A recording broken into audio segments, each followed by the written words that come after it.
Why is this history going to be so important to you? How did Persia become Iran? The story nobody told you. Please let us know in the comments where you are watching this history video and what time you are watching it. And be sure to subscribe to our channel for more history videos in the future. Now, close your eyes and let the weight of the day slip away as we begin this serene voyage into the past. Picture yourself floating above a vast, undulating landscape where the sun sets in hues of gold and crimson over towering mountains and endless plains. This is the Iranian plateau, a land of contrasts, fertile valleys nestled between barren deserts, rivers carving through rock like patient sculptors, and skies so clear they seem to hold the secrets of the universe. For over 2.5 millennia, this place has been the cradle of empires, the battlefield of gods and kings, and the hearth of cultures that have shaped the world in ways both profound and subtle. The name Persia evokes images of exotic grandeur, silk roads, and ancient warriors, but Iran speaks of an intrinsic identity, a self-affirmation rooted in the very soil and soul of its people. Why the change? It's a story of perception, power, and pride, a narrative that reveals how a nation reclaims its name from the gaze of outsiders and asserts its eternal essence. As you breathe deeply, allowing the rhythm of these words to lull you, let's drift back to the earliest whispers of habitation on this plateau. Long before recorded history, around 10,000 BCE, hunter-gatherers roamed these lands, leaving behind tools of stone and bone in caves like those in the Zagros Mountains. These early inhabitants adapted to the harsh environment, domesticating goats and sheep, planting the first seeds of barley and wheat in the fertile crescents along the rivers. By 6000 BCE, villages dotted the landscape, with mud brick homes clustered around central granaries. Pottery emerged, decorated with geometric patterns that hinted at emerging artistic sensibilities. These Neolithic communities laid the foundation for settled life, their innovations in irrigation turning arid patches into oases of green. Imagine the gentle crackle of campfires under a star-filled sky as we move forward to the Chalcolithic period, around 5000 BCE. Copper tools began to replace stone, and trade networks extended to distant lands, bringing obsidian from Anatolia and turquoise from the east. In places like Tepe-Sialk near Kashan, layered settlements reveal a progression from simple huts to more complex structures, with evidence of metallurgy and weaving. These people worshipped fertility goddesses, their clay figurines depicting voluptuous forms symbolizing abundance and life. The plateau's isolation fostered unique developments, separate from the riverine civilizations of Mesopotamia or the Indus Valley, yet connected through migratory paths. Now let your mind wander to the Bronze Age, where the Elamites enter our story. Emerging around 2700 BCE in the southwest, in the region of Khuzestan, the Elamites built their capital at Susa, a city that would endure for thousands of years. Susa was a marvel, its acropolis rising above the plains, adorned with temples to Inshushinak, their chief god of justice and the underworld. The Elamites developed a Proto-Elamite script, inscribed on tablets that recorded administrative details, from grain distributions to labor assignments. Their art was exquisite, bronze statues of worshippers with clasped hands, cylinder seals depicting banquets and mythical battles. They clashed frequently with Sumerians and Akkadians, sacking Ur in 2004 BCE and carrying off the statue of Nana, the moon god. Yet they were also diplomats, marrying into Mesopotamian royal families to seal alliances. As the narrative flows like a calm stream, we encounter the Jiroft civilization, a relatively recent discovery that adds layers to our understanding. In the Hallow River Valley of southeastern Iran, around 2500 BCE, this culture flourished, producing chlorite vessels carved with intricate scenes, scorpions, palm trees, and humanoid figures with animal heads. Archaeologists believe Jiroft was a center of trade, linking the plateau to the Arabian Peninsula and beyond. Artifacts suggest advanced craftsmanship, with inlaid eyes of shell and lapis lazuli. Was Jiroft the legendary Aratta of Sumerian epics, a land of wealth and wonders? The debate lingers, but its existence underscores the plateau's role as a hub of innovation, where ideas and goods flowed freely. Breathe in the ancient air as we approach the great Indo-Iranian migrations.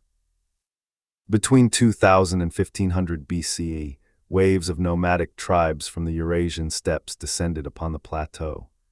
These Indo-Iranians, speakers of a language ancestral to Sanskrit and Avestan, brought chariots, horses, and a Vedic-like religion with gods such as Mitra and Varuna. They called themselves Aryans, meaning noble or free, and their arrival marked a cultural shift. Settling in regions like Bactria and Margiana, they intermarried with locals, creating a hybrid society. The Rigveda and Avesta preserve echoes of this era, hymns to Indra the storm god, rituals involving Soma, Hauma, and Avestan, a sacred plant pressed for hallucinogenic drinks. The Aryan social structure divided into priests, warriors, and producers, a system that influenced later castes. By the Iron Age, around 1000 BCE, these groups had diverged into Medes in the northwest and Persians in the south. The Medes, centered around Ecbatana, modern Hamadan, were known for their horsemanship and archery. Assyrian records describe them as fierce raiders, their long hair and beards striking fear. Under Deos's 728–675 BCE, legend says he unified the tribes, building Ecbatana with 7 concentric walls painted in colors symbolizing the planets. His son Phraortes expanded territory, but it was Cyaxares, 625–585 BCE, who transformed the Medes into an empire. Allying with Nabopolassar of Babylon, they destroyed Assyria in 612 BCE, sacking Nineveh in a blaze of vengeance.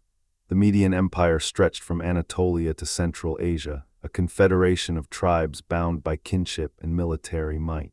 The Mede society was tribal yet sophisticated.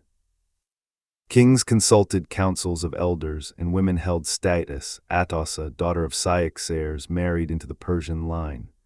Zoroastrianism likely emerged here, with Zarathustra preaching in eastern Iran around 1000 BCE. His Gathas, poetic sermons, extol Ahura Mazda as the creator, urging followers to choose Shah truth over drudge lie. Fire became a symbol of purity, altars flickering in open air. The Medes adopted elements, though polytheism persisted with gods like Anahita, goddess of waters. As you sink deeper into tranquility, let's turn to the Persians, kin to the Medes but destined for greater glory. In the region of Parsa, Fars, the Achaemenid clan rose. Cyrus II, known as the Great, 600–530 BCE, was raised amid legends. Herodotus recounts how Astyages, his grandfather and Median king, ordered him killed after ominous dreams, but a herdsman saved him. Cyrus grew strong, rebelling in 553 BCE. By 550 BCE, he captured Ecbatana, sparing Astyages and marrying his daughter Amides. Cyrus's genius lay in mercy. He integrated conquered elites, respecting local customs. His conquests were swift. In 546 BCE, he defeated Croesus of Lydia, whose oracle at Delphi had misled him. Cyrus incorporated Lydia's coinage, minting the first gold crusades. Then in 539 BC, Babylon fell. Diverting the Euphrates, his troops entered through the river gates. The Cyrus cylinder, a clay declaration, portrays him as Marduk's chosen, restoring temples and freeing captives, including Jews from their Babylonian exile. Isaiah calls him God's anointed. Cyrus's empire spanned 5.5 million square kilometers, the largest yet. Cambyses II, 530–522 BCE, added Egypt in 525 BCE, respecting pharaonic traditions, though Herodotus accuses him of madness, killing the Apis bull. His death sparked rebellions, quelled by Darius I, 522–486 BCE, a distant relative. Darius's Behistun inscription, carved on a cliff in 3 languages, Old Persian, Elamite, Babylonian, recounts his victories over 9 rebel kings in 1 year. It served as a Rosetta Stone for cuneiform decipherment. Darius reorganized the empire into 20 satrapies, each paying tribute in goods: Indian ivory, Ethiopian gold, Arabian incense. The royal road from Susa to Sardis, 2,700 km long, with 111 stations, enabled messages in 7 days. The Persepolis fortification tablets detail administration, rations for workers, travel authorizations. Darius built Persepolis as a ceremonial capital, its terrace platform holding the Apadana Hall with 72 columns, reliefs showing delegations from 23 nations bringing gifts. Religion under Darius blended Zoroastrianism with tolerance. He invoked Ahura Mazda in inscriptions, but allowed Egyptian temples and Jewish rebuilding in Jerusalem. Economy boomed with darics and sigloi coins, standardized weights and qanats irrigating farmlands, but conflict brewed with Greece. The Ionian Revolt, 499–493 BCE, supported by Athens, burned Sardis. Darius retaliated, sending forces under Dades. At Marathon in 490 BCE, 10,000 Athenians defeated 25,000 Persians, killing 6,400 while losing 192. Phidippides' run inspired the marathon. Xerxes I 486–465 BCE avenged this. Crossing the Hellespont on a pontoon bridge of 674 ships, his army of perhaps 200,000 marched. At Thermopylae, Leonidas' 7,000 Greeks held for 3 days, the 300 Spartans dying to the last. Xerxes took Athens, burning the Acropolis, but Themistocles' fleet triumphed at Salamis, trapping Persian ships in the straits. Plataea, 479 BCE, and Mycale ended the invasion. The empire endured, but internal strife weakened it.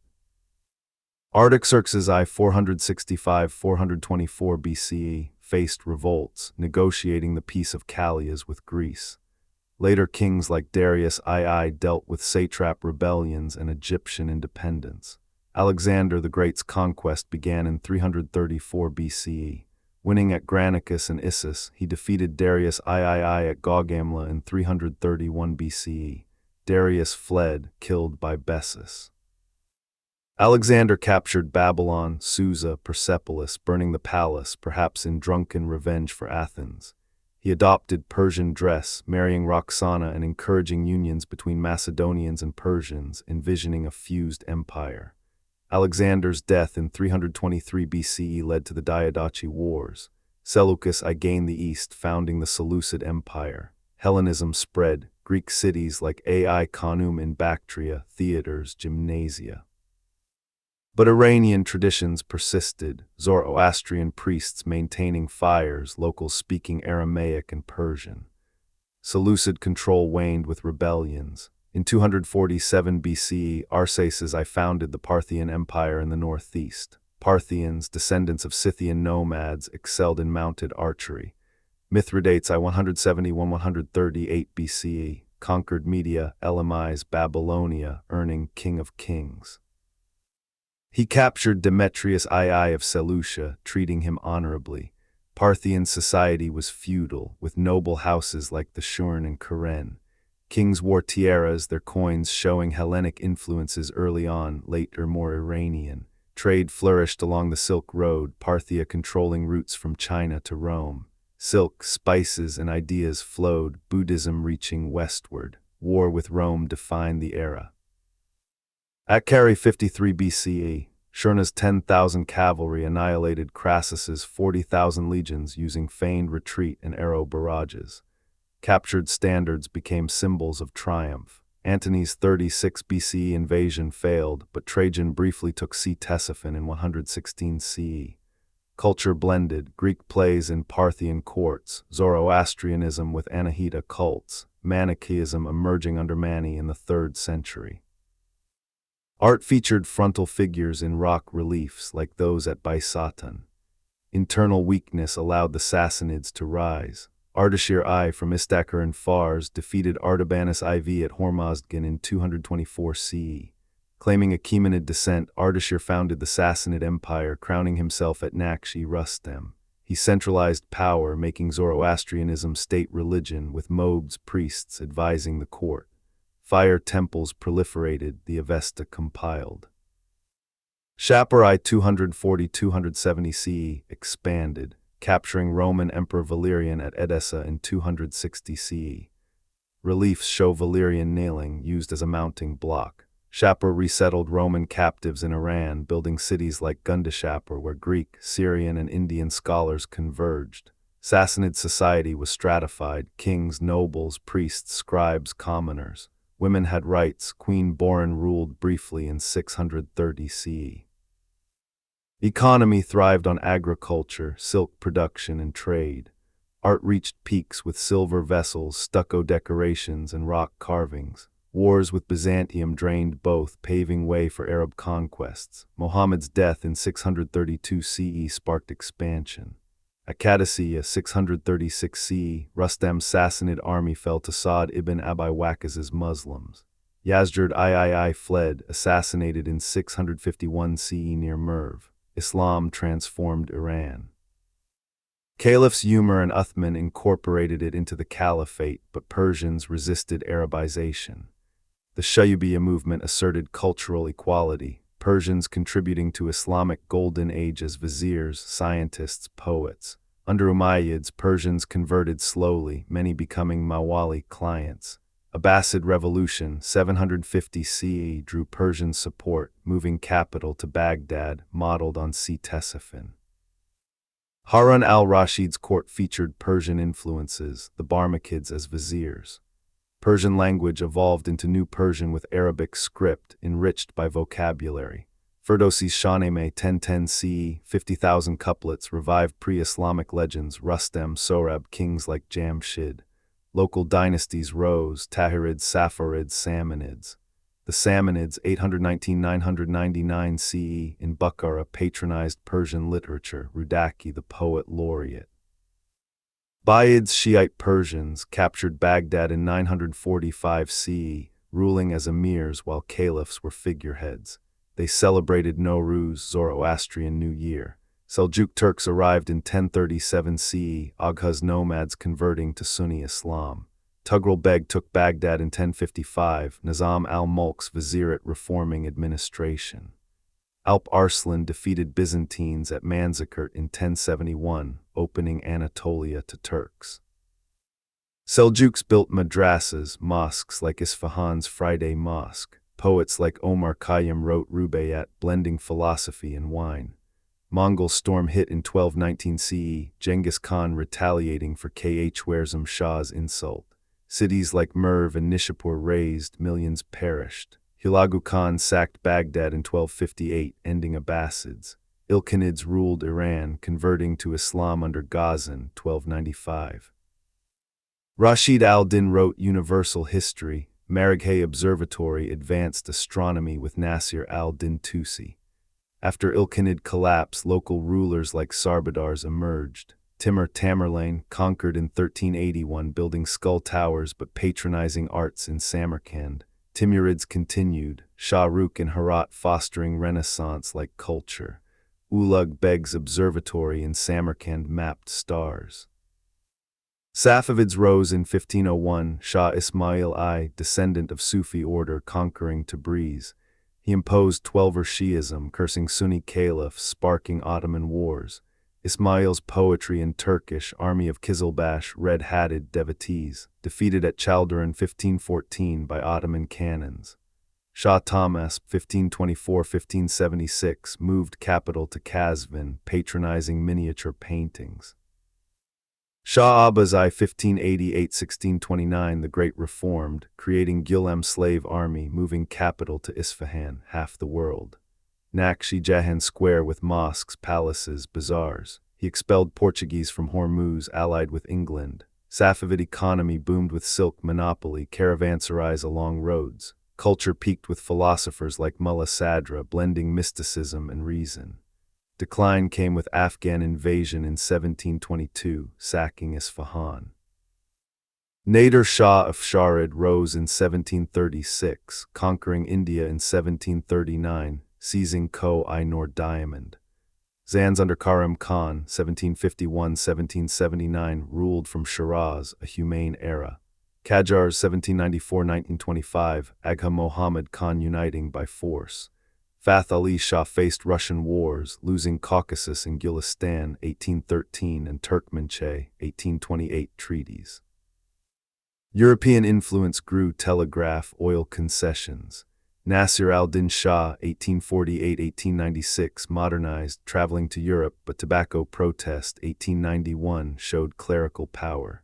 Constitutional Revolution, 1905–1911, forced Muzaffar al-Din Shah to grant parliament Majlis, influenced by intellectuals like Jamal al-Din al-Afghani. World War I saw occupation, famine. Riza Khan's 1921 coup led to Pahlavi dynasty in 1925. He secularized, unveiling women, 1936, building trans-Iranian railway universities.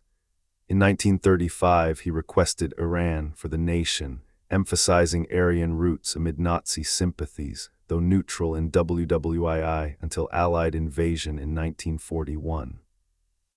Mohammad Reza Shah, 1941–1979, continued modernization, White Revolution, 1963, land reform, women's rights, but Savak repression fueled discontent. 1979 Revolution, Ayatollah Khomeini returning from exile, establishing Islamic Republic. Iran's identity, from Arya to today, endures, a tapestry of resilience. As the story gently unfolds into the present day, where the ancient name of Iran shines like a beacon through the sands of time. Feel the warmth of the sun rising over the same plateau that has cradled civilizations for millennia, now illuminating bustling cities and quiet villages alike, where the spirit of those long-ago Aryans still pulses quietly in the hearts of millions. After the dramatic shifts of the late 20th century, the land once known to outsiders as Persia stepped fully into its self-chosen name, embracing a future that honored every layer of its past while weaving new threads of faith, revolution, and quiet endurance. Picture the year 1979 unfolding like a slow dawn after a long night of unrest. The streets of Tehran, once lined with the grand avenues built in the decades of rapid modernization, filled with voices calling for change, not in anger that disturbs your rest, but in a collective wave of hope and determination that echoed the ancient cries for justice heard in the courts of forgotten kings. Ayatollah Ruhollah Khomeini returned from years of exile in France, his plane touching down amid crowds that stretched as far as the eye could see, their chants rising softly like morning prayers carried on the wind. The monarchy that had guided the nation through the turbulent 20th century gave way peacefully in the eyes of history to a new vision, one rooted in the principles of Islamic governance that had quietly influenced Persian life for over 1,000 years. The Islamic Republic of Iran was born not as a break from the past, but as a continuation, a declaration that the land of the Aryans would now chart its course according to the deep wells of its own spiritual heritage. As you sink deeper into relaxation, imagine the early days of this new chapter settling over the country like a gentle mist. The Constitution, carefully crafted in the months that followed, blended modern Republican ideals with the timeless teachings of Shia Islam, creating institutions where elected presidents and parliaments worked alongside religious scholars to guide the nation. Tehran, that vibrant metropolis nestled against the Alborz Mountains, continued to grow, its skyline a mix of ancient domes and sleek new towers, where the call to prayer mingled harmoniously with the hum of daily life. In the countryside, farmers in the fertile plains of the Caspian region tended rice paddies much as their ancestors had, while in the southern deserts near the Persian Gulf, oil fields that had once fueled global economies now supported a people determined to stand independent. The name Iran, officially embraced decades earlier, took on even deeper meaning in this era. It reminded everyone, from the bustling bazaars of Isfahan to the remote mountain villages of Kurdistan, that this was no foreign label imposed by distant empires, but the true essence of the land, the home of noble souls who had outlasted every storm. Children in schools across the provinces learned the rich poetry of Hafez and Sadi alongside lessons in science and history, their young minds absorbing the same rhythmic verses that had inspired poets for centuries. Families gathered for Nowruz, the ancient Persian New Year celebrated on the spring equinox, setting tables with 7 symbolic items: sprouts for rebirth, garlic for health, coins for prosperity, bridging the Zoroastrian roots of old with the Islamic celebrations of today. The tablecloth, spread with care under soft lantern light, became a quiet ritual of continuity, where grandparents shared stories of past glories not as distant tales, but as living threads in the family fabric. Drift further now into the soothing flow of time, as the 1980s brought challenges that tested this resilience like gentle waves against ancient cliffs. A prolonged conflict with neighboring Iraq stretched across 8 years, yet the people of Iran, drawing on the same unyielding spirit that had repelled invaders since the days of the Medes, stood firm. Cities along the western borders endured hardships with quiet dignity, families supporting one another through shared meals of saffron rice and fresh herbs, while volunteers from every province offered their strength without fanfare. The war ended in 1988, leaving scars on the landscape but strengthening the nation's sense of unity, a unity that echoed the satrapies of old, now bound by shared faith and purpose. In the aftermath, reconstruction began slowly, like the patient rebuilding of a fire temple after a storm: roads repaired, schools reopened, and a new emphasis on self-reliance that turned deserts into blooming fields through modern irrigation echoing the ancient qanats. As the 1990s unfolded like pages turning in a well-worn book, Iran stepped onto the global stage with measured grace. Presidents came and went through democratic elections, each bringing visions of reform or stability, while the supreme leadership ensured the spiritual foundations remained steady. Tehran University and other centers of learning buzzed with students exploring everything from engineering to literature, their discussions spilling into cafes where the aroma of cardamom tea mingled with lively yet peaceful debate. Women, veiled in accordance with tradition yet empowered by education and professional opportunities, became doctors, engineers, filmmakers, and teachers, their contributions weaving new patterns into the cultural tapestry. In the holy city of Qum, scholars pondered centuries-old texts by lamplight, preserving knowledge that had once illuminated the Academy of Gundishapur, while in Shiraz, poets and artists drew inspiration from the same gardens that had enchanted travelers for generations. Let your thoughts wander softly to the turn of the millennium, when technology began to connect the plateau in ways once unimaginable. Satellite dishes appeared on rooftops beside traditional blue-tiled domes, and the internet wove threads of communication across mountains and valleys. Young Iranians in Mashhad and Tabriz shared music and ideas with the world, yet always with a quiet pride in their heritage, the melodies of traditional tar and setar instruments blending seamlessly with modern rhythms. The name Iran appeared on passports and in international forums not as a novelty, but as a proud affirmation, reminding diplomats and visitors alike that this was the same land where Darius had once inscribed his laws on stone cliffs. Economic shifts brought new markets, with pistachios from Rafsanjan and carpets from Tabriz finding homes in distant lands, their intricate designs carrying echoes of the tribute bearers carved at Persepolis. Breathe in the calm of the 2000s as the story deepens. Natural beauty remained a constant companion, the turquoise waters of Lake Urmia reflecting snow-capped peaks, the golden dunes of the Lut Desert shifting silently under starlit skies, and the lush forests of Jilan whispering ancient secrets to the wind. National parks preserved habitats for the Persian leopard and the Asiatic cheetah, gentle reminders that the land itself was alive with the same vitality that had nurtured early farmers thousands of years ago. Cultural festivals filled the calendar, the sacred morning processions of Muharram, where communities gathered in black-clad unity to honor timeless values of justice and sacrifice, and the joyful celebrations of Sizda Bidar, when families picnicked by rivers on the 13th day of the new year, tying knots in grass to symbolize wishes for the future. Through all these gentle evolutions, the essence of Iran remained unchanged at its core. The Islamic Republic navigated sanctions and global pressures with the same strategic patience that had once guided Parthian horsemen across vast steppes. Leaders emphasized scientific advancement, nuclear research, space programs, and medical breakthroughs emerging from universities that rivaled any in the world, while preserving the moral framework that had sustained the nation since the teachings of Zarathustra first emphasized truth and light. In rural tea houses, elders still recounted oral histories passed down through generations, their voices low and rhythmic, blending seamlessly with the modern radio broadcasts that brought news from Tehran to the farthest corners.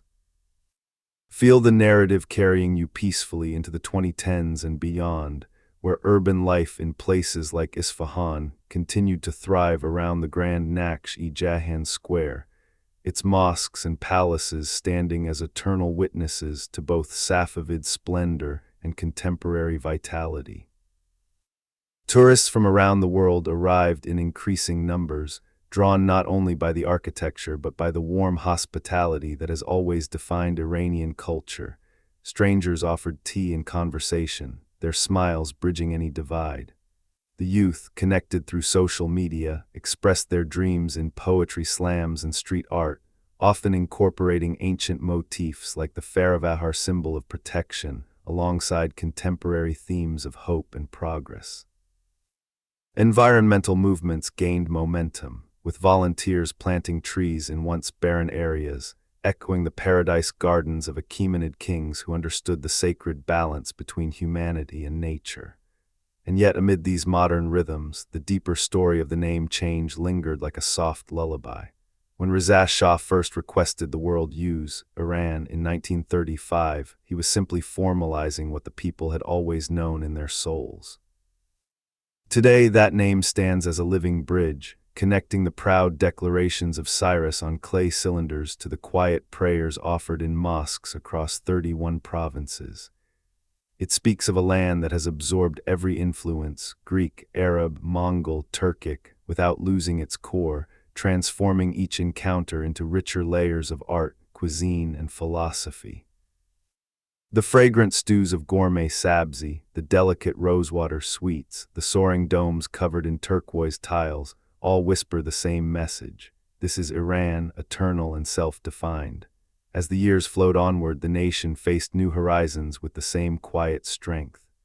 Economic diversification brought wind farms to the windy plains of Khorasan and solar arrays gleaming under the desert sun, harnessing the same natural forces that once powered ancient mills.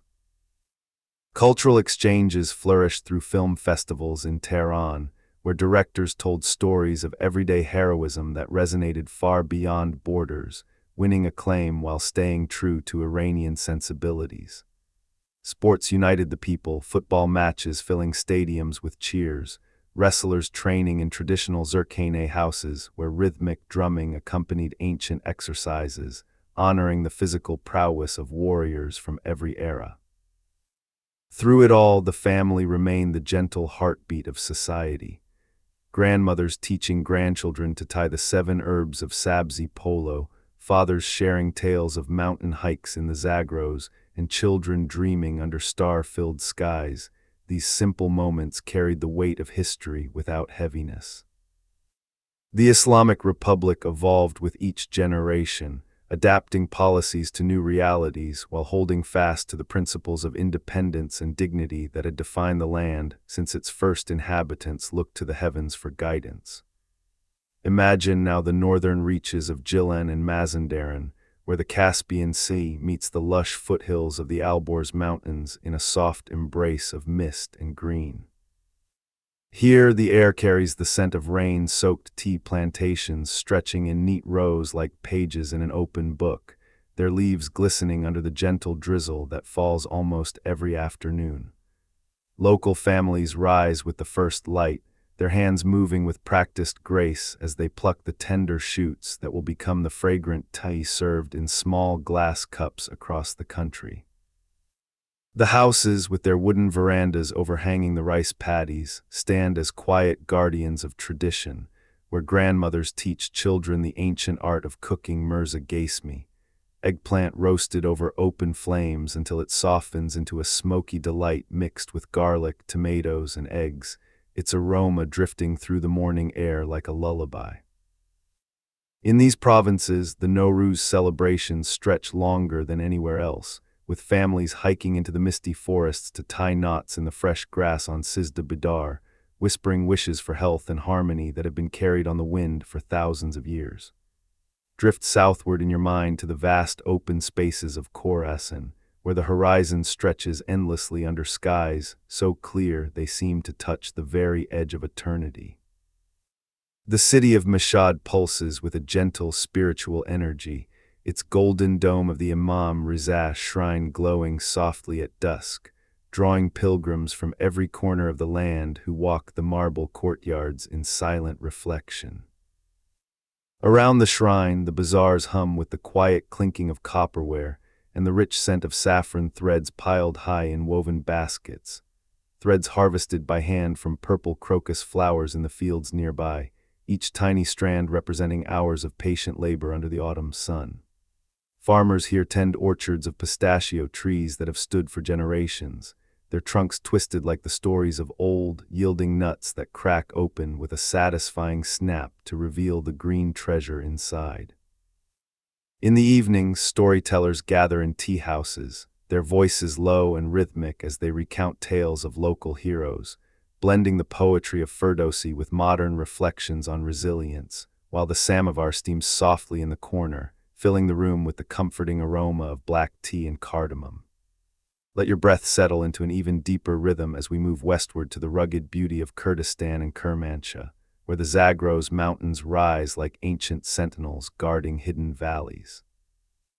The people here move with the same graceful strength as their ancestors who once rode with the Medes, their traditional costumes, wide trousers and colorful vests embroidered with intricate patterns, swaying gently as they perform the line dances at weddings under lantern light.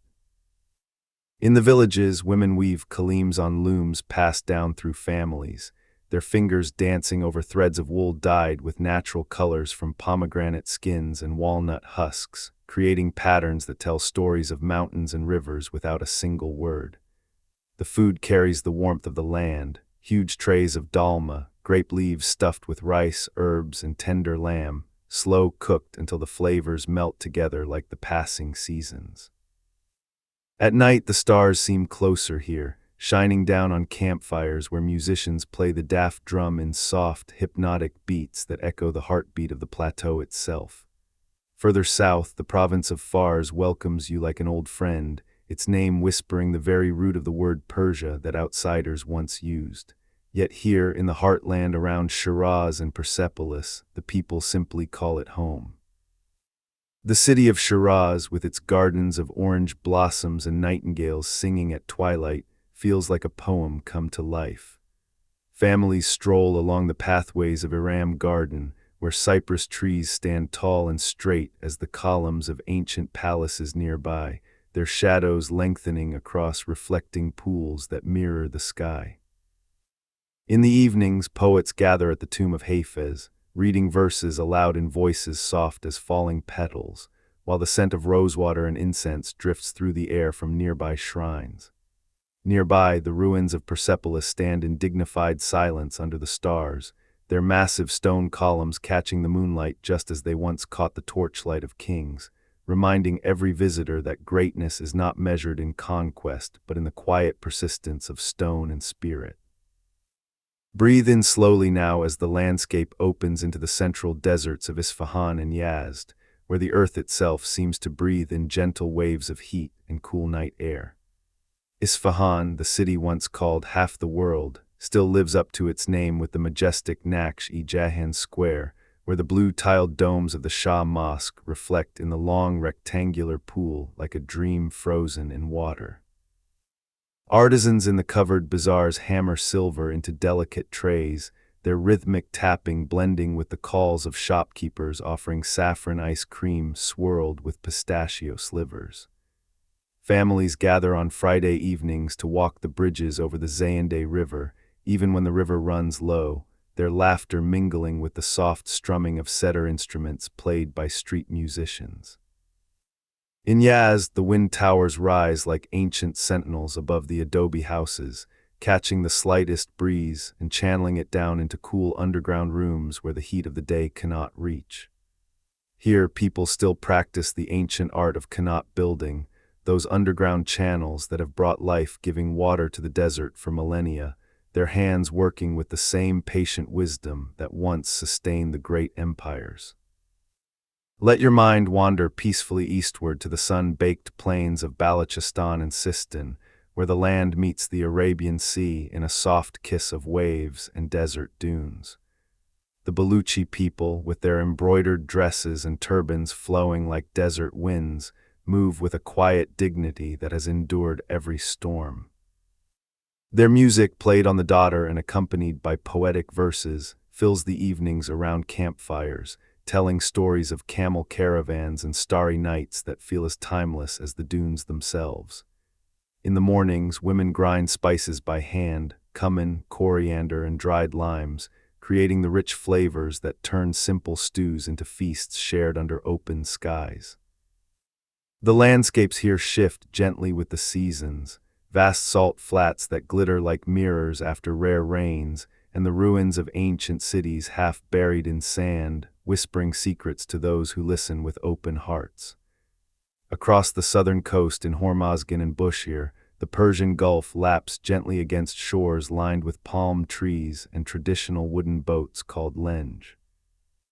Fishermen rise before dawn, their nets casting wide arcs into the turquoise waters, returning with baskets of shrimp and fish that will be grilled over charcoal with nothing but salt and lemon, their aroma mingling with the sea breeze. In the port cities, the call to prayer rises 5 times each day from whitewashed mosques, blending with the distant horns of ships arriving from distant lands, just as they have for centuries along the old trade routes. Families here celebrate the sea with festivals of music and dance, their movements fluid like the waves themselves, honoring the same waters that once carried the ships of Darius to distant shores.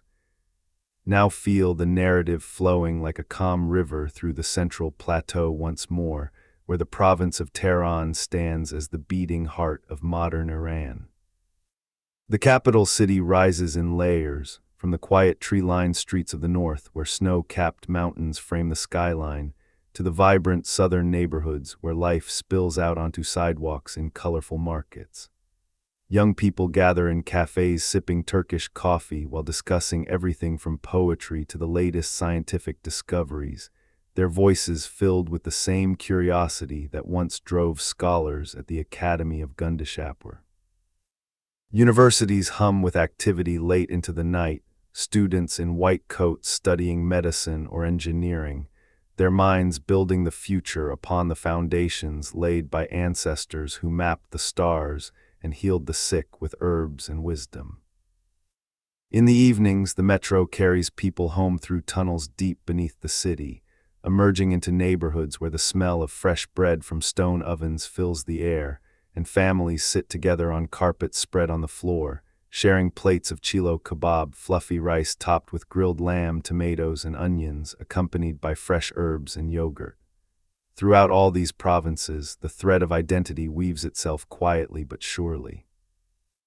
The name Iran is spoken with soft pride in every conversation, not as a political statement, but as the simple truth of belonging to a land that has never forgotten its roots. Children learn in school the same stories of Cyrus and Darius that we have journeyed through together, yet they also learn about modern achievements, space satellites launched into orbit, medical breakthroughs shared with the world, and environmental projects restoring wetlands and forests. Women move through society with quiet strength, attending universities in greater numbers than ever, working as pilots, judges, artists, and scientists, their scarves framing faces that carry the same determined gaze seen in ancient reliefs. The elderly sit in parks telling grandchildren about the old ways, their voices blending with the laughter of the young who record folk songs on smartphones to share with cousins in distant cities. The cuisine itself tells its own soothing story of continuity. Across the land, the same 7 herbs, parsley, cilantro, chives, fenugreek, dill, mint, and tarragon appear in every kitchen, chopped finely and mixed into sabzi pola or added fresh to meals, their bright green color symbolizing life and renewal. Bread is baked daily in tandoor ovens, emerging golden and steaming, torn by hand and shared without question. Sweets made with rose water and almonds melt on the tongue like memories, while sour cherry juice cools the throat on hot afternoons. Every meal ends with tea, poured from samovars into delicate glasses, the ritual repeated thousands of times each day in homes, offices, and roadside tea houses, binding the nation together in small, beautiful moments. Nature continues its gentle guardianship. In the protected areas of the Alborz and Zagros, the Persian leopard moves silently through forests, its golden eyes watching over lands that have seen empires rise and fall. The Asiatic cheetah, one of the rarest animals on Earth, runs across the central plains with a speed that feels almost mythical, reminding us that grace and strength still exist in their purest forms. Migratory birds fill the skies over wetlands in autumn, their wings painting patterns against the sunset as they have for millennia, while underground caves filled with crystal formations wait in silent darkness for those who seek the quiet beauty beneath the surface. Cultural expressions bloom everywhere like desert flowers after rain.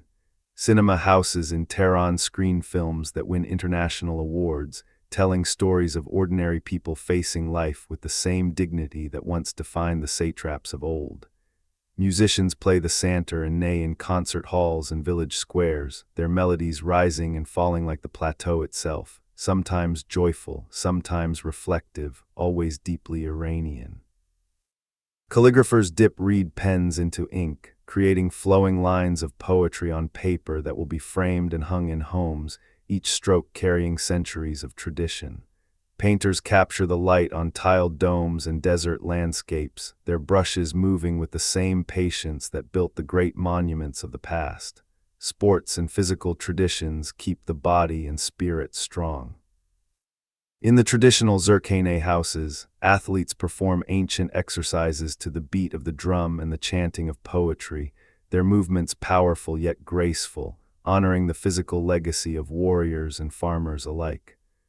Football stadiums fill with passionate yet respectful crowds on match days, the national team's green jerseys evoking the colors of the Persian garden. Wrestling, the national sport, brings communities together in arenas where young and old cheer with equal warmth, the wrestlers' old bodies glistening under lights as they grapple with the same respect shown in ancient carvings. As the years continue their gentle passage, the land adapts with the same quiet wisdom it has always possessed. Solar panels gleam across rooftops in sun-drenched provinces, harnessing the same relentless light that once baked the bricks of Persepolis. Wind turbines turn slowly on the plains of Khorasan, their blades catching breezes that once filled the sails of trade ships. Universities conduct research into traditional medicines, proving what healers knew centuries ago about the healing power of saffron and cumin. Young environmentalists plant trees in once barren areas, their hands working the soil with the same care that ancient farmers showed when they built the first qanats. Through every province and every season, the people of Iran live with a soft, unspoken understanding that their identity is not fragile but eternal, like the eternal flame that has burned in Zoroastrian temples for thousands of years, or the light that still shines from mosque lamps at night. The name Iran is spoken in schools and markets, on passports and in international gatherings, carrying with it the weight of history and the lightness of hope. It is a name chosen long ago to honor the land of the noble ones, and today it is lived every day in the smiles of children running through gardens, in the hands of artisans creating beauty from clay and thread, and in the quiet prayers offered at dawn and dusk. Let these images settle gently in your mind like leaves floating on a still pond, the tea plantations of the north, the golden domes of Mashhad, the blue tiles of Isfahan, the desert winds of Yazd, the mountain dances of Kurdistan, the sea breezes of the south, and the vibrant heartbeat of Tehran. Each one is a thread in the living tapestry of Iran, a country that has walked through time with grace, absorbing every influence while remaining forever itself.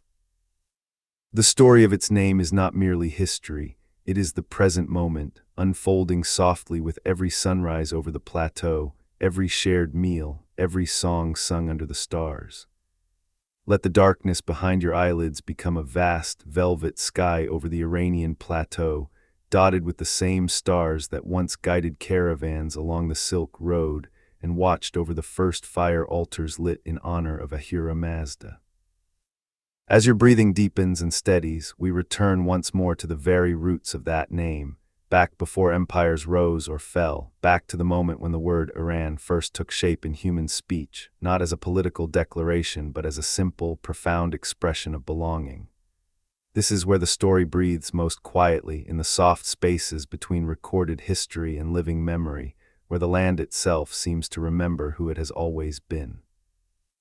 Picture the high grasslands of the northeastern plateau around 1500 BCE, where the air is crisp with the scent of wild thyme and the distant lowing of cattle. Small bands of Indo-Iranian herders move slowly across the rolling terrain, their felt tents rising and falling with the seasons like gentle breaths. These people speak a language that will one day become Avestan, the sacred tongue of the Zoroastrian scriptures.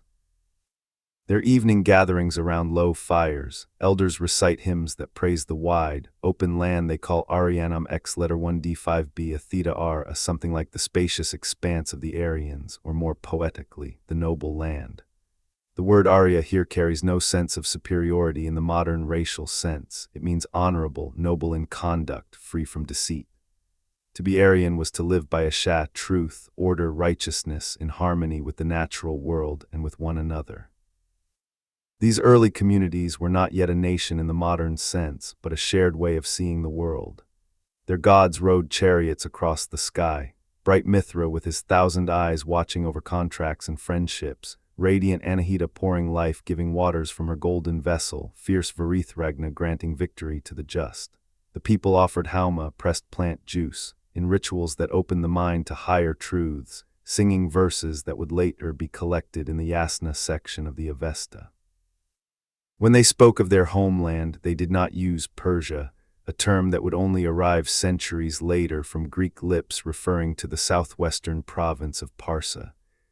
Instead, they used variations of Aryanam, the land of the noble ones, a name that felt as natural as the wind moving through tall grass. As you let your shoulders drop even lower, imagine a young herder sitting apart from the fire one night, gazing at the Milky Way that the Iranians called the straw thief's path because it looked like scattered chaff from celestial thrashing. In that moment of quiet wonder, the boy feels connected not only to his family and tribe, but to every person who has ever walked this same earth under this same sky. That feeling, that sense of shared nobility and shared home, is the seed from which the name Iran grows. It is not invented by kings or decreed by conquerors. It arises organically from the people's own language and their intimate relationship with the land. Centuries pass like soft clouds crossing the sky. By around 1000 BCE, these Indo-Iranian groups have settled more permanently. In the east, in regions that will one day be called Bactria and Sogdia, communities build mud brick fortresses and irrigate fields with channels that foreshadow the later Qanats. Their priests, called Zayadar, tend sacred fires in open-air sanctuaries, feeding them sandalwood and reciting the Gathas, the oldest hymns attributed directly to Zarathustra. The prophet himself, whenever he lived, scholars place him anywhere from 1500 to 600 BCE, spoke in these same Eastern dialects. His message was revolutionary yet deeply conservative. Choose truth over falsehood, good thoughts, good words, good deeds. Reject the divas, false gods of war and chaos, and honor Ahura Mazda, the wise lord who created the ordered cosmos. For Zarathustra's followers, the land itself was holy, a creation to be protected, not exploited. They called their territory Aryanam Vija in the Avesta, the Aryan expanse, imagined as a perfect, primordial homeland blessed with rivers and meadows. In the western parts of the plateau, other groups, Medes and Persians among them, begin to coalesce into larger tribal confederations. They still speak closely related dialects of Old Iranian. When a Median chieftain addresses his warriors before battle, he might invoke the same divine protectors and speak of defending Aryanam Dinam, the Aryan religion or way of life. The adjective Aryan appears in inscriptions as a marker of cultural and ethical identity, not geography alone. A person is Aryan if they follow a Shah. The land is Aryan because its inhabitants strive to do so. Now let your mind float westward to the time when these scattered communities first encounter literate neighbors.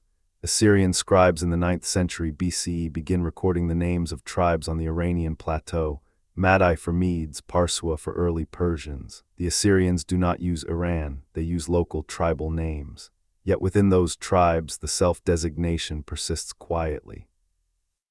When the Medes unite under Cyaxares and help destroy Nineveh in 612 BCE, their victory songs likely include praise for protecting the Aryan lands from the tyrannical Assyrians who had oppressed so many.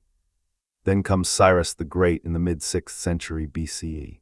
In the famous Cyrus Cylinder, written in Babylonian, he presents himself as chosen by Marduk to bring peace, but in his own old Persian inscriptions and those of his successors, the language changes. Darius I at Behistun around 520 BCE declares, I am Darius, the great king, king of kings, king in Persia, king in the lands, son of Hystasps, and Achaemenid, a Persian, son of a Persian, and Aryan, having Aryan lineage. Here, for one of the first times in surviving writing, a king proudly calls himself Arya and traces his lineage back through that noble identity. The accompanying Elamite and Babylonian versions translate Arya as something like of Aryan stock, but the old Persian original carries the full cultural weight, nobility, truthfulness, rightful rule. Darius does not yet call the empire Iran because the empire is multi-ethnic, stretching from the Indus to the Nile. He calls it the lands or lists the satrapies by name.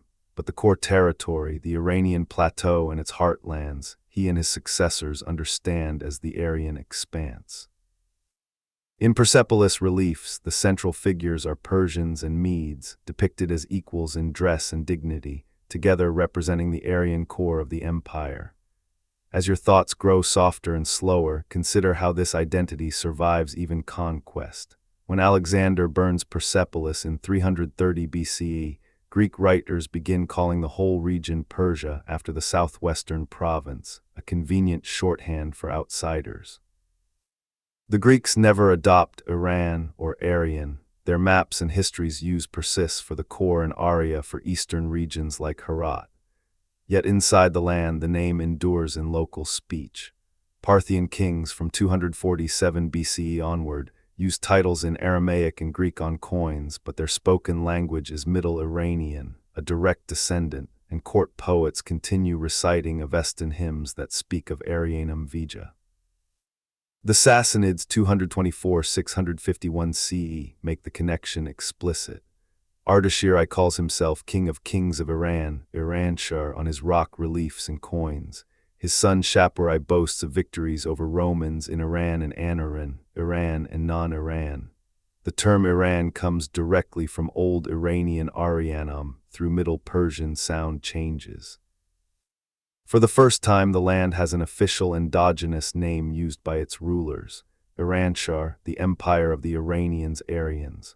Zoroastrian priests compile and canonize the Avesta during this era, preserving the ancient hymns that speak of the Aryan lands. Even as Islam arrives in the 7th century, Persian speakers continue using Iran in poetry and prose. In the Islamic period, New Persian emerges, 9th–10th centuries CE.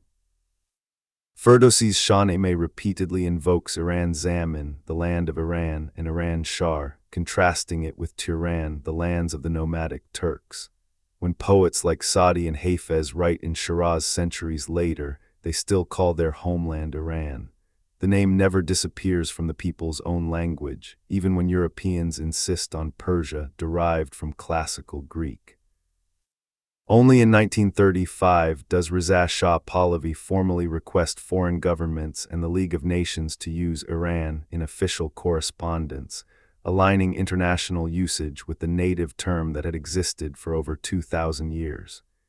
It was not an invention, it was a correction, a gentle insistence that the world call the country by the name its people had always used among themselves.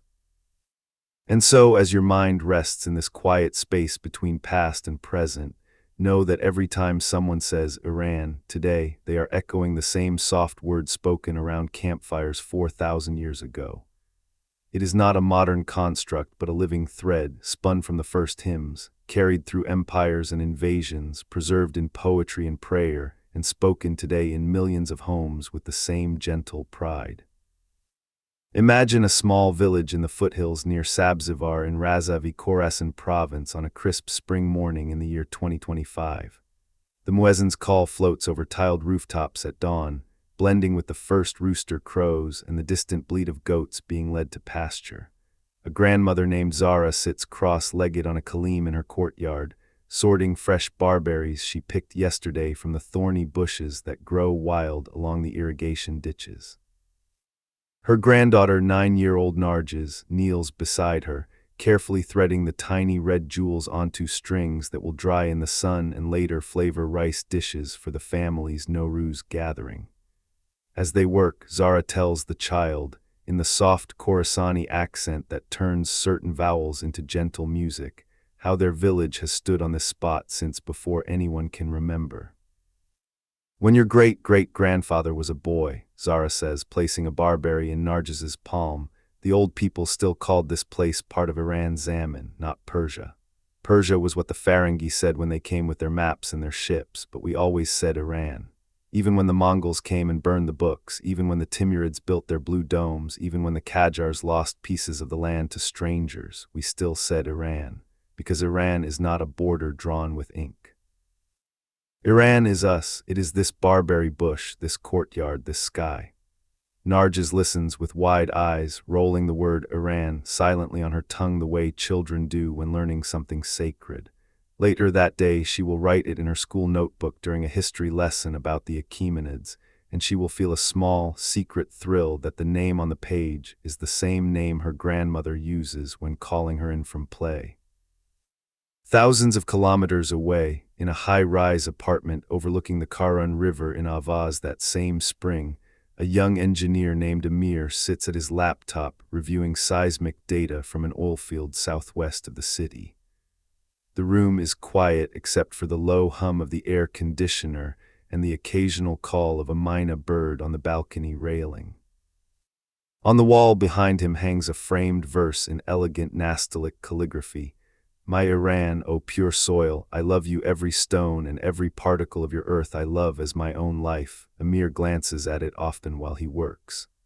He was born in 1998, grew up during years of sanctions and satellite television, studied petroleum engineering in Tehran, returned home to contribute to the national energy sector.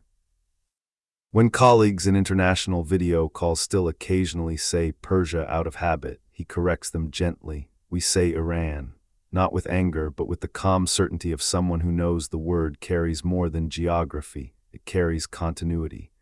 Downstairs in the same building lives his mother, who spends her afternoons baking sangak bread in a communal oven shared by several families.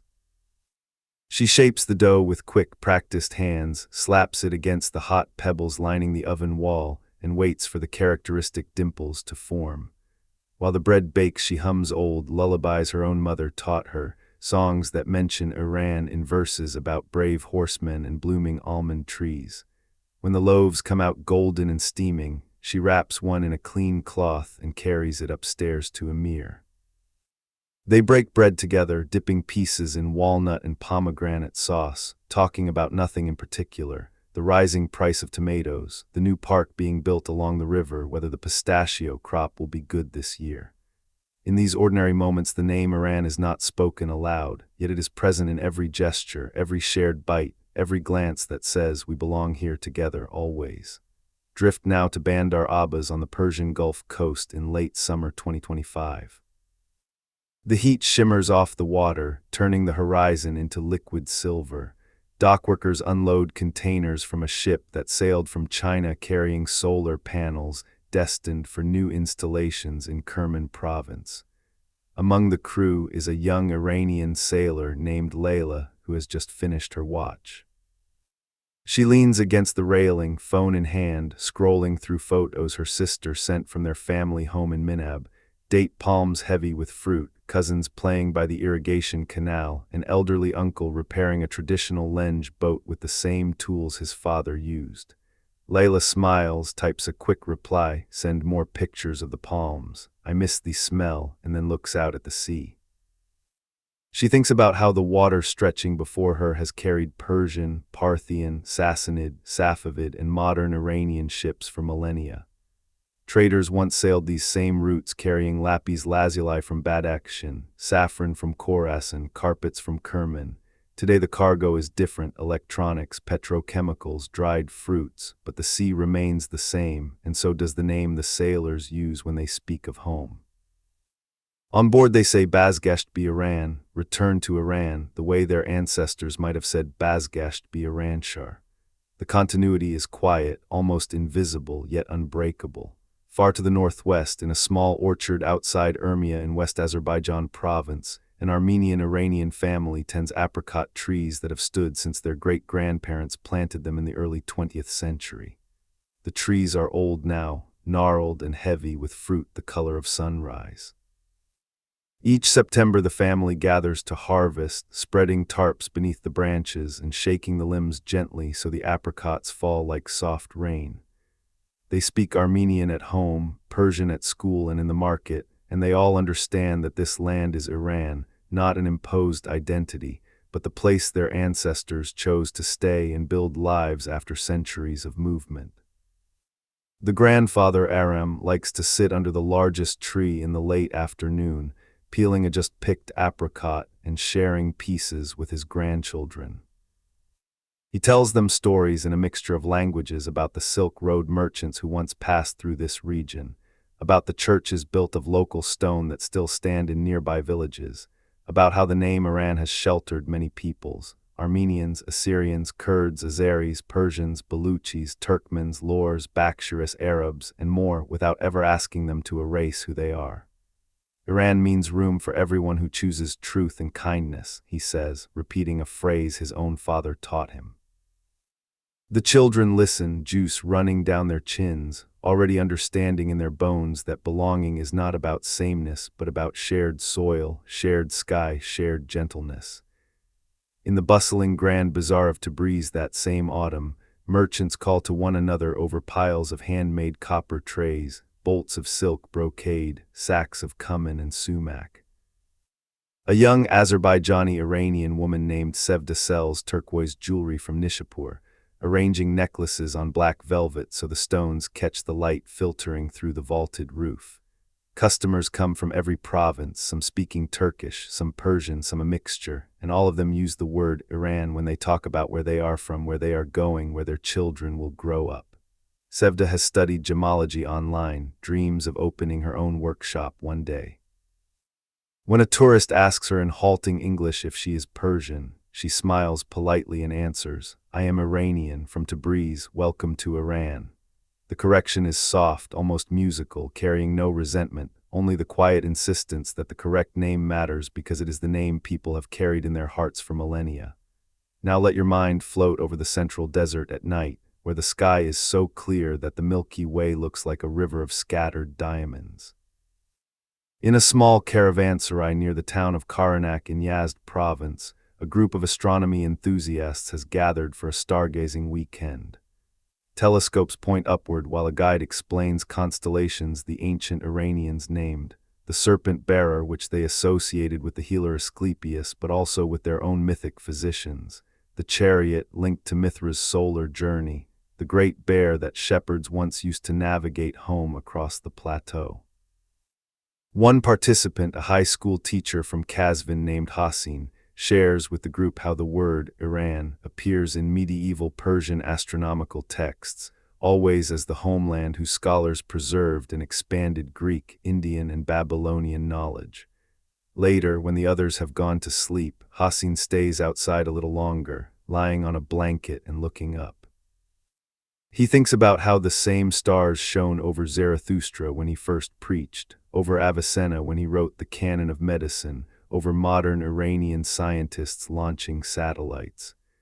The name Iran, he realizes, is like those stars, constant, guiding, visible to anyone who looks up with open eyes. Across the country in Rasht, beside the Caspian, A rainy evening in early winter finds a family gathered around a sofre spread cloth, eating fesenjan, walnut and pomegranate stew with tender chicken, while rain taps steadily on the tin roof. The television is off. Instead, the grandfather reads aloud from the Shahnameh. His voice is low and rhythmic, carrying the old couplets about Rostam and Sohrab, about Khosrow returning to Iran after long wanderings. When he reaches the lines where the hero speaks of love for Iran Zaman, the whole family falls silent for a moment, spoons paused above plates. Outside the rain continues, inside the warmth of the room and the warmth of those words wrap everyone together. No one needs to explain why the name still matters, it simply does. In Kerman province, deep in the south-central desert, a date farmer named Mahmud walks his groves at sunset. The palm fronds rustle softly in the evening breeze, heavy clusters of dates hanging like amber lanterns. He has spent the day thinning fruit so the remaining dates will grow larger and sweeter for the autumn harvest. As the sun dips behind distant mountains, he pauses, wipes sweat from his brow, and looks across the green sea of palms toward the horizon.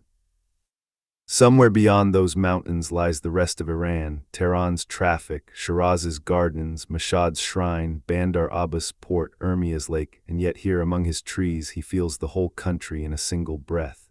Iran, he whispers to himself, tasting the word like sweet date honey. It is not a slogan, it is home. These moments multiply across the land like stars appearing one by one as night deepens. A poet in Bajnard writing ghazals that rhyme Iran with Nur, light, and Sukut, silence. A nurse in Sanandaj staying late to comfort a patient, humming a Kurdish lullaby that mentions the mountains of Iran. A fisherman off Chabahar repairing nets under moonlight, thinking of how his grandfather sailed these same waters, calling the land by its true name. A university student in Hamdan studying ancient cuneiform tablets, smiling when she recognizes the word Arya etched in stone. A child in Ilam drawing a map of Iran in crayon, coloring the provinces with care because this is where we live. Everywhere, every day, the name is renewed, not through grand ceremonies but through small, tender acts of living. It is said in greetings and goodbyes, written on school blackboards and shop signs, sung in folk songs and whispered in prayers. It survives in accents and dialects: Tehrani, Isfahani, Jalaki, Mazandarani, Kurdish, Balochi, Turkmen, Lori, Bakhshiri, Arabic of Khuzestan, all different, all Iranian. And so, as the night grows deeper and your body sinks further into rest, let the knowledge settle inside you like fine silt at the bottom of a clear stream. Iran is not merely a word that replaced another.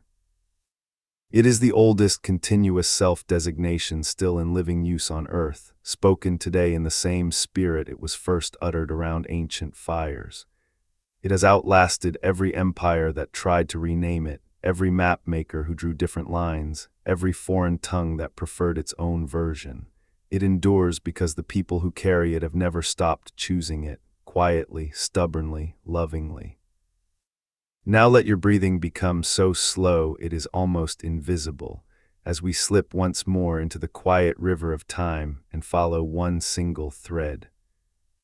How the name Iran has been kept alive not only in grand inscriptions and royal proclamations, but in the smallest, most private places, inside lullabies sung to sleeping children, inside wedding songs whispered at midnight, inside the names parents choose for their sons and daughters, inside the graffiti teenagers spray on alley walls in Tehran at 3 a.m., inside the prayers old women murmur while lighting candles at shrines, inside the laughter of cousins racing through pistachio orchards at dusk.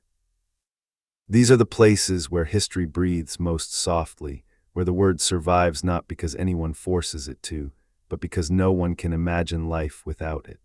Picture a winter evening in Ardabil, 2025. Snow falls in large, slow flakes outside the window of a modest apartment near the Sheikh Safi al-Din shrine.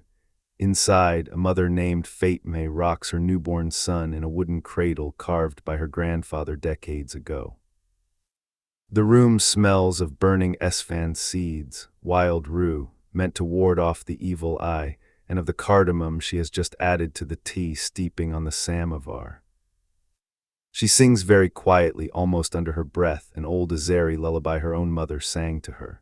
Lullaby, lullaby, little moon of Iran, sleep. My cypress of Iran, the wind from Sabalan will guard you, the snow from Alvand will cover you in peace. In the refrain, she changes one word each time, almost unconsciously. Little moon of Iran, then cypress of Iran, then heart of Iran. She does not think about it.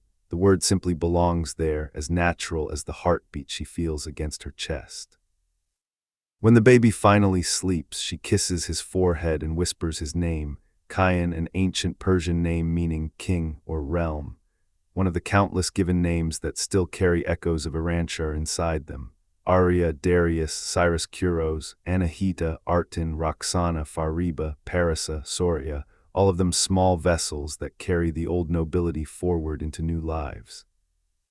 Far to the southeast, in a date palm grove outside Bam a few months later, under a sky so hot the air shimmers, another mother, Zara, sits in the shade of a mature palm while her 5-year-old daughter Sora plays nearby with a handful of fallen dates. Zara is repairing a torn piece of embroidery she is making for Sora's school uniform, a small Faravahar symbol stitched in gold thread on navy fabric. As she works the needle, she hums a Balachi wedding song her aunt taught her years ago. The lyrics are simple and repetitive, meant to be sung while women clap and sway in a circle. Come, come, the bride of Iran is coming with henna on her hands and joy in her eyes. The groom of Iran waits under the palms. Together they will plant new trees in Iran again. The word appears naturally, without effort. No one decided it should be there, it simply is. When Sora runs over, sticky-fingered and laughing, Zara wipes her hands on her chudder, pulls the child onto her lap, and kisses the top of her head. One day, she says softly in Balachi, you will sing this song to your own daughter, and she will know she comes from Iran, the same Iran our grandmothers knew. Sora nods solemnly, not fully understanding yet, but already absorbing the word the way roots absorb water, slowly, deeply, without question. Drift now to a late spring afternoon in Sanandaj, Kurdistan province, where university students have gathered in a small park near the Keshlak River to celebrate the end of exams. Someone has brought a daft drum, someone else has a setter. They sit in a loose circle on the grass, passing around sunflower seeds and bottles of doog. One young woman named Dilan begins to sing a Kurdish folk song in Sorani dialect. The melody is slow and aching, the kind that makes everyone grow quiet after the first verse. My mountains of Iran, my rivers of Iran, my language dances like your winds, my heart beats with your drum, Iran. Iran, you are my cradle and my grave. The others join in on the refrain, their voices blending, some strong, some tentative, all sincere. A boy films it on his phone. Later, he will post the clip to a group chat where friends from Tehran, Shiraz, Tabriz, and Zahedan will send heart emojis and write beautiful in 6 dialects. No one debates whether the song should include Iran. It simply does because that is the name they all recognize as home. In a small jewelry workshop in the Tehran Bazaar, an artisan named Reza works late into the night under a single hanging bulb. He is engraving a silver bracelet for a customer's daughter who is getting married next month. The bride has asked for a line from Hafez to be written inside the band in tiny Nastaliq script. Reza has chosen this couplet. Whoever has no love in his heart will never reach Iran in his soul. He works slowly, letter by letter, the fine burin moving with the same patience his father taught him. When he finishes, he holds the bracelet up to the light, turns it, smiles at the way the words catch the glow. Tomorrow the piece will go to a young woman who will wear it on her wedding day, carrying those words against her wrist like a secret promise to the land itself. Across the city, in a modest apartment in Narmak, a retired history teacher named Mr. Barami sits at his kitchen table sorting old family photographs. His wife has gone to bed. The only sound is the refrigerator humming and the occasional car passing on the street below. He finds a black and white picture from 1978, himself as a young man standing in front of Persepolis with 3 university friends, all of them laughing, arms around each other's shoulders. On the back, in faded blue ink, someone has written, Friends of Iran, Spring 1357. He traces the word with his finger, remembering how even then, before the revolution, before the name change request of 1935 had fully settled into international habit, they used Iran among themselves. Persia was for tourists and textbooks in foreign languages. Iran was what they called home when they spoke from the heart. He places the photo carefully back in the box, closes the lid, and turns off the kitchen light. In the dark, he stands for a moment, listening to the city breathing around him. Somewhere out there, millions of other people are sleeping, dreaming, waking, living under the same name. It comforts him, that quiet multitude. Now imagine a roadside tea house on the old road between Kashan and Qum, early morning in autumn 2025. A truck driver named Hassin has pulled over for chai and bread. The owner, an elderly man with white beard and thick glasses, pours tea from a samovar into small glasses with practiced grace. They talk about the weather, the price of diesel, the pistachio harvest in Rafsanjan. Then the old man says, almost absently, "In my father's time they still argued about whether to call it Persia or Iran when speaking to foreigners. My father said, let them call it what they want, we know what it is." Hassin nods, sips his tea, feels the warmth spread through his chest. He does not need to reply. The understanding is already there, shared without words. These scenes repeat endlessly in every season, in every corner.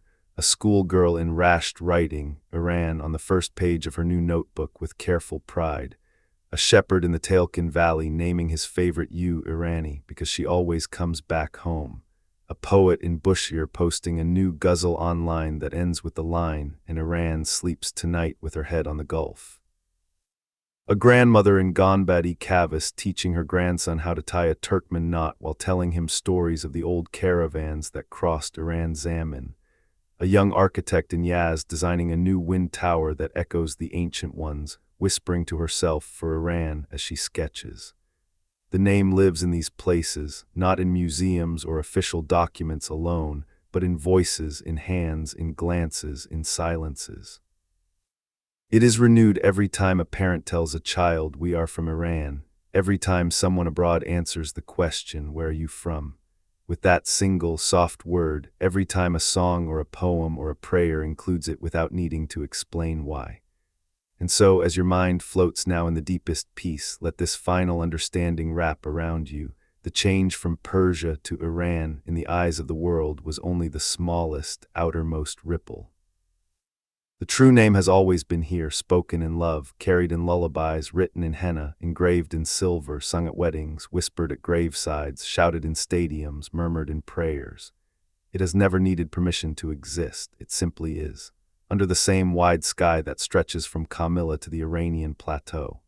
The story continues tomorrow and tomorrow and tomorrow in every new cradle rocked, every new song composed, every new hand that reaches for the soil and says, quietly, "This is Iran."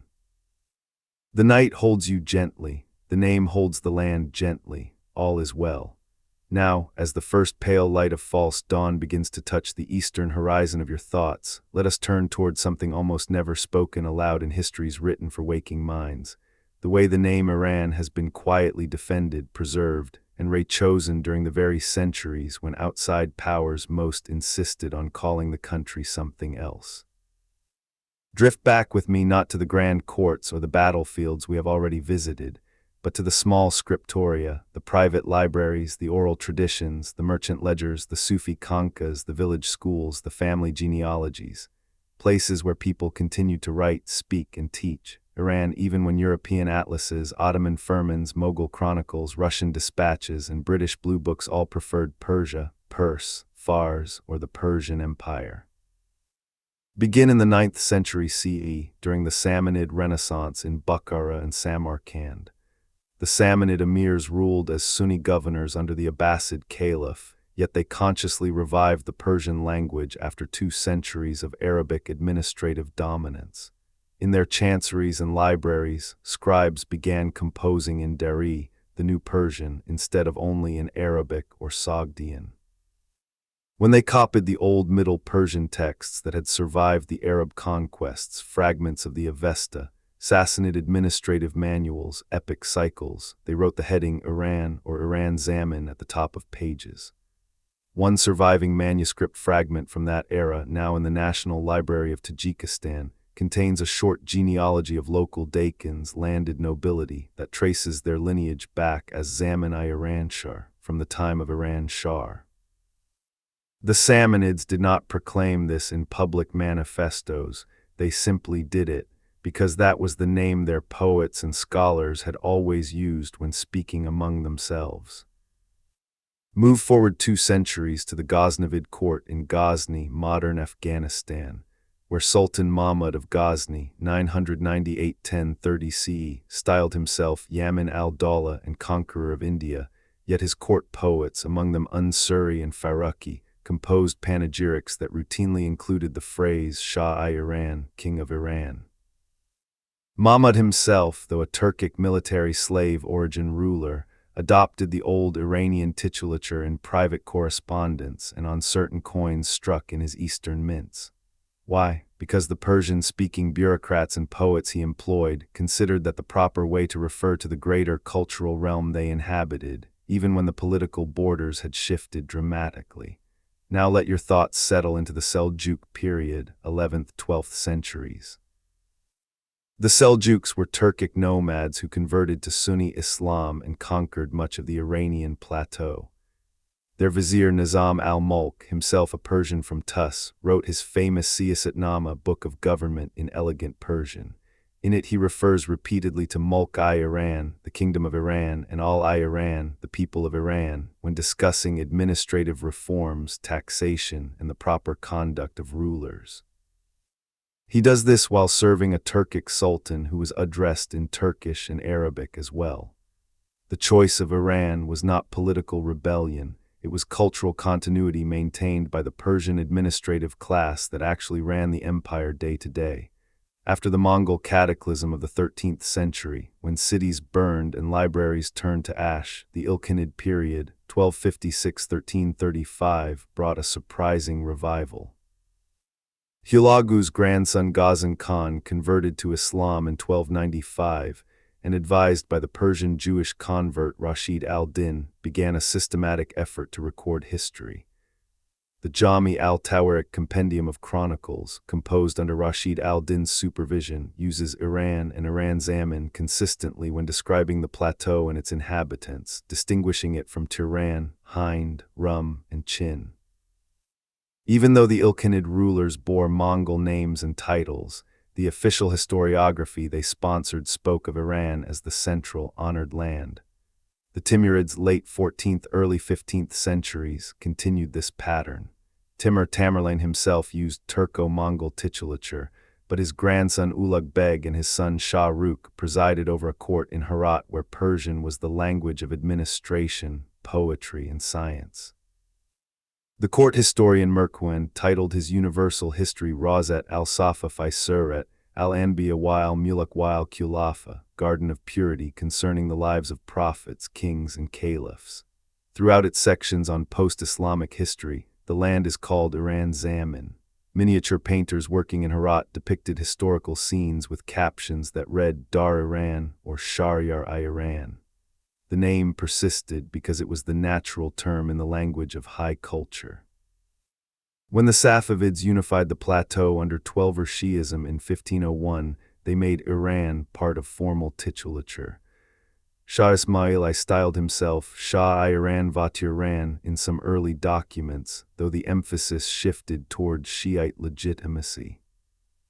By the time of Shah Abbas I, 1588–1629, European travelers, the Venetian envoy, the Englishman Anthony Shirley, the Portuguese Jesuit, noted that the ruler called his realm Iran when speaking through interpreters, even though those same travelers continued to write Persia in their reports.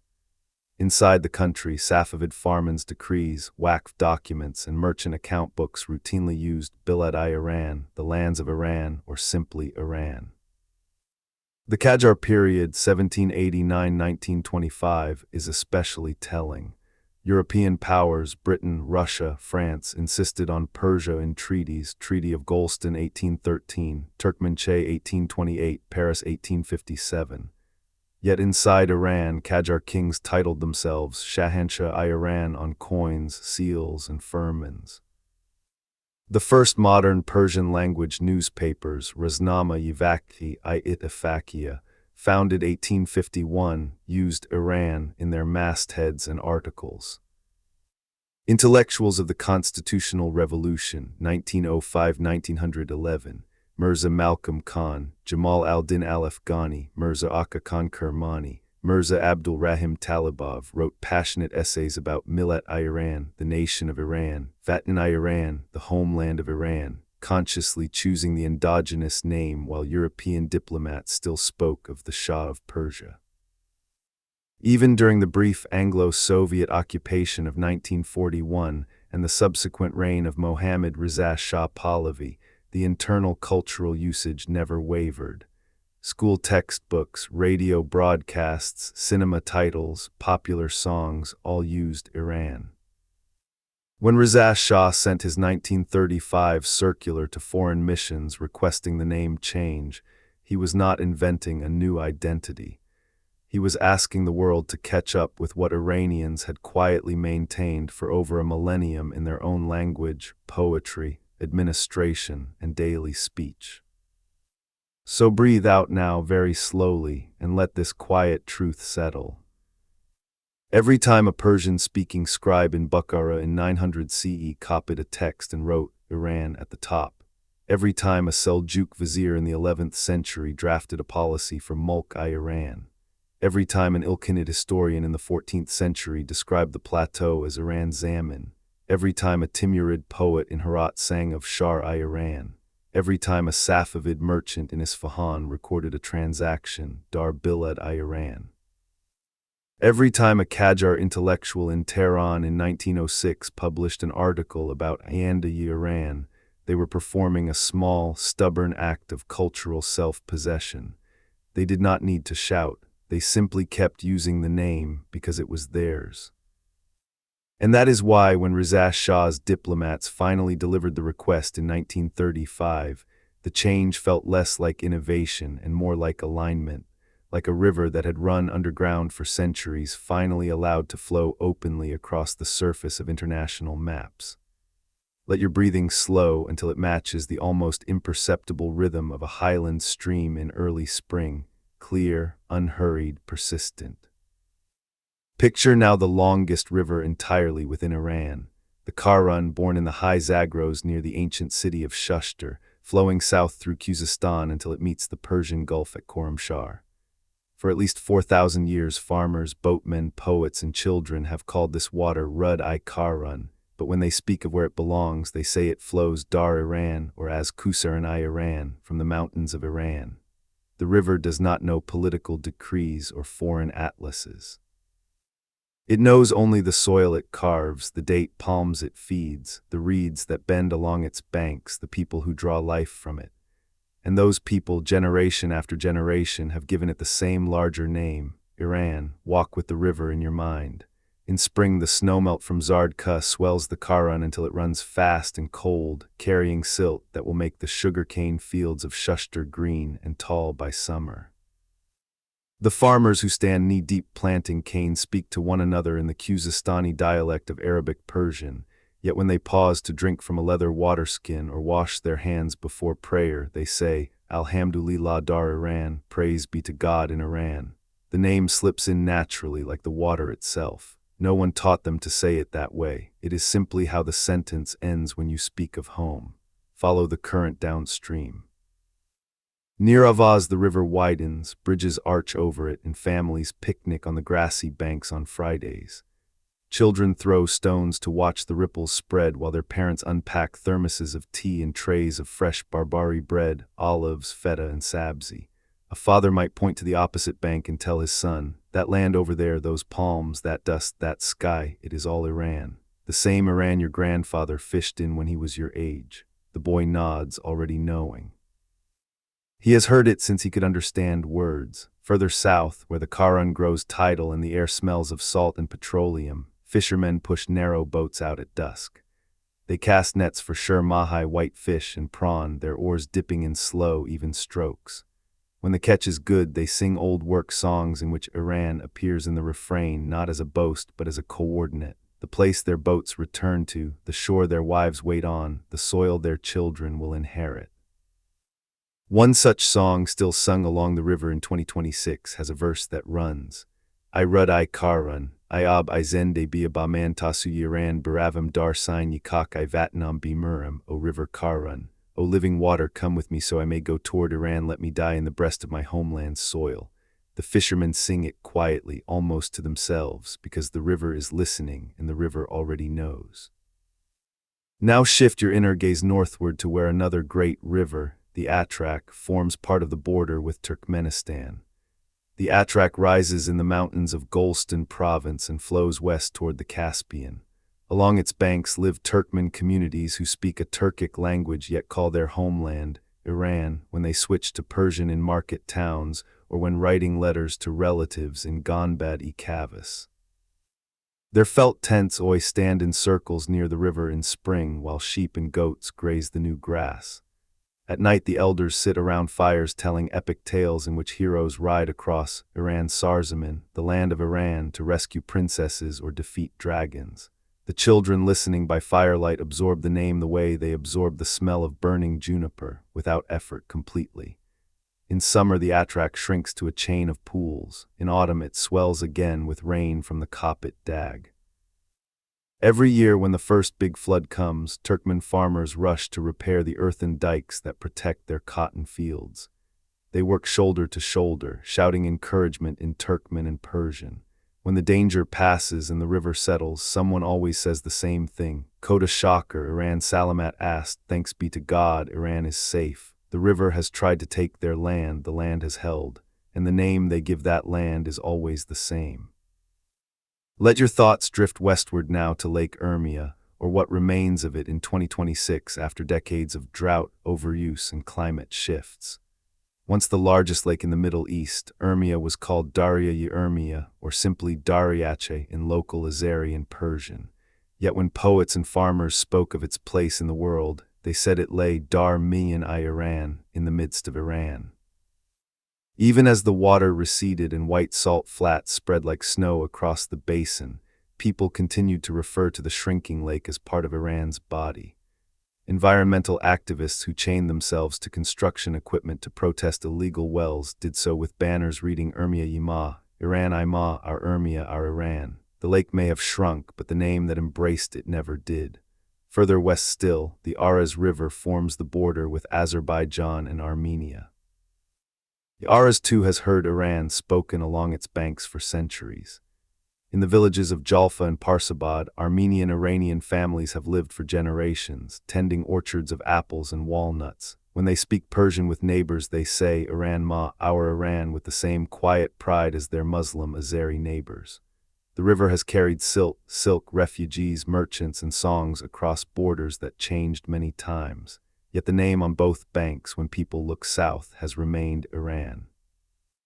Now let us follow the Zayende Rud, the life-giving river of Isfahan province.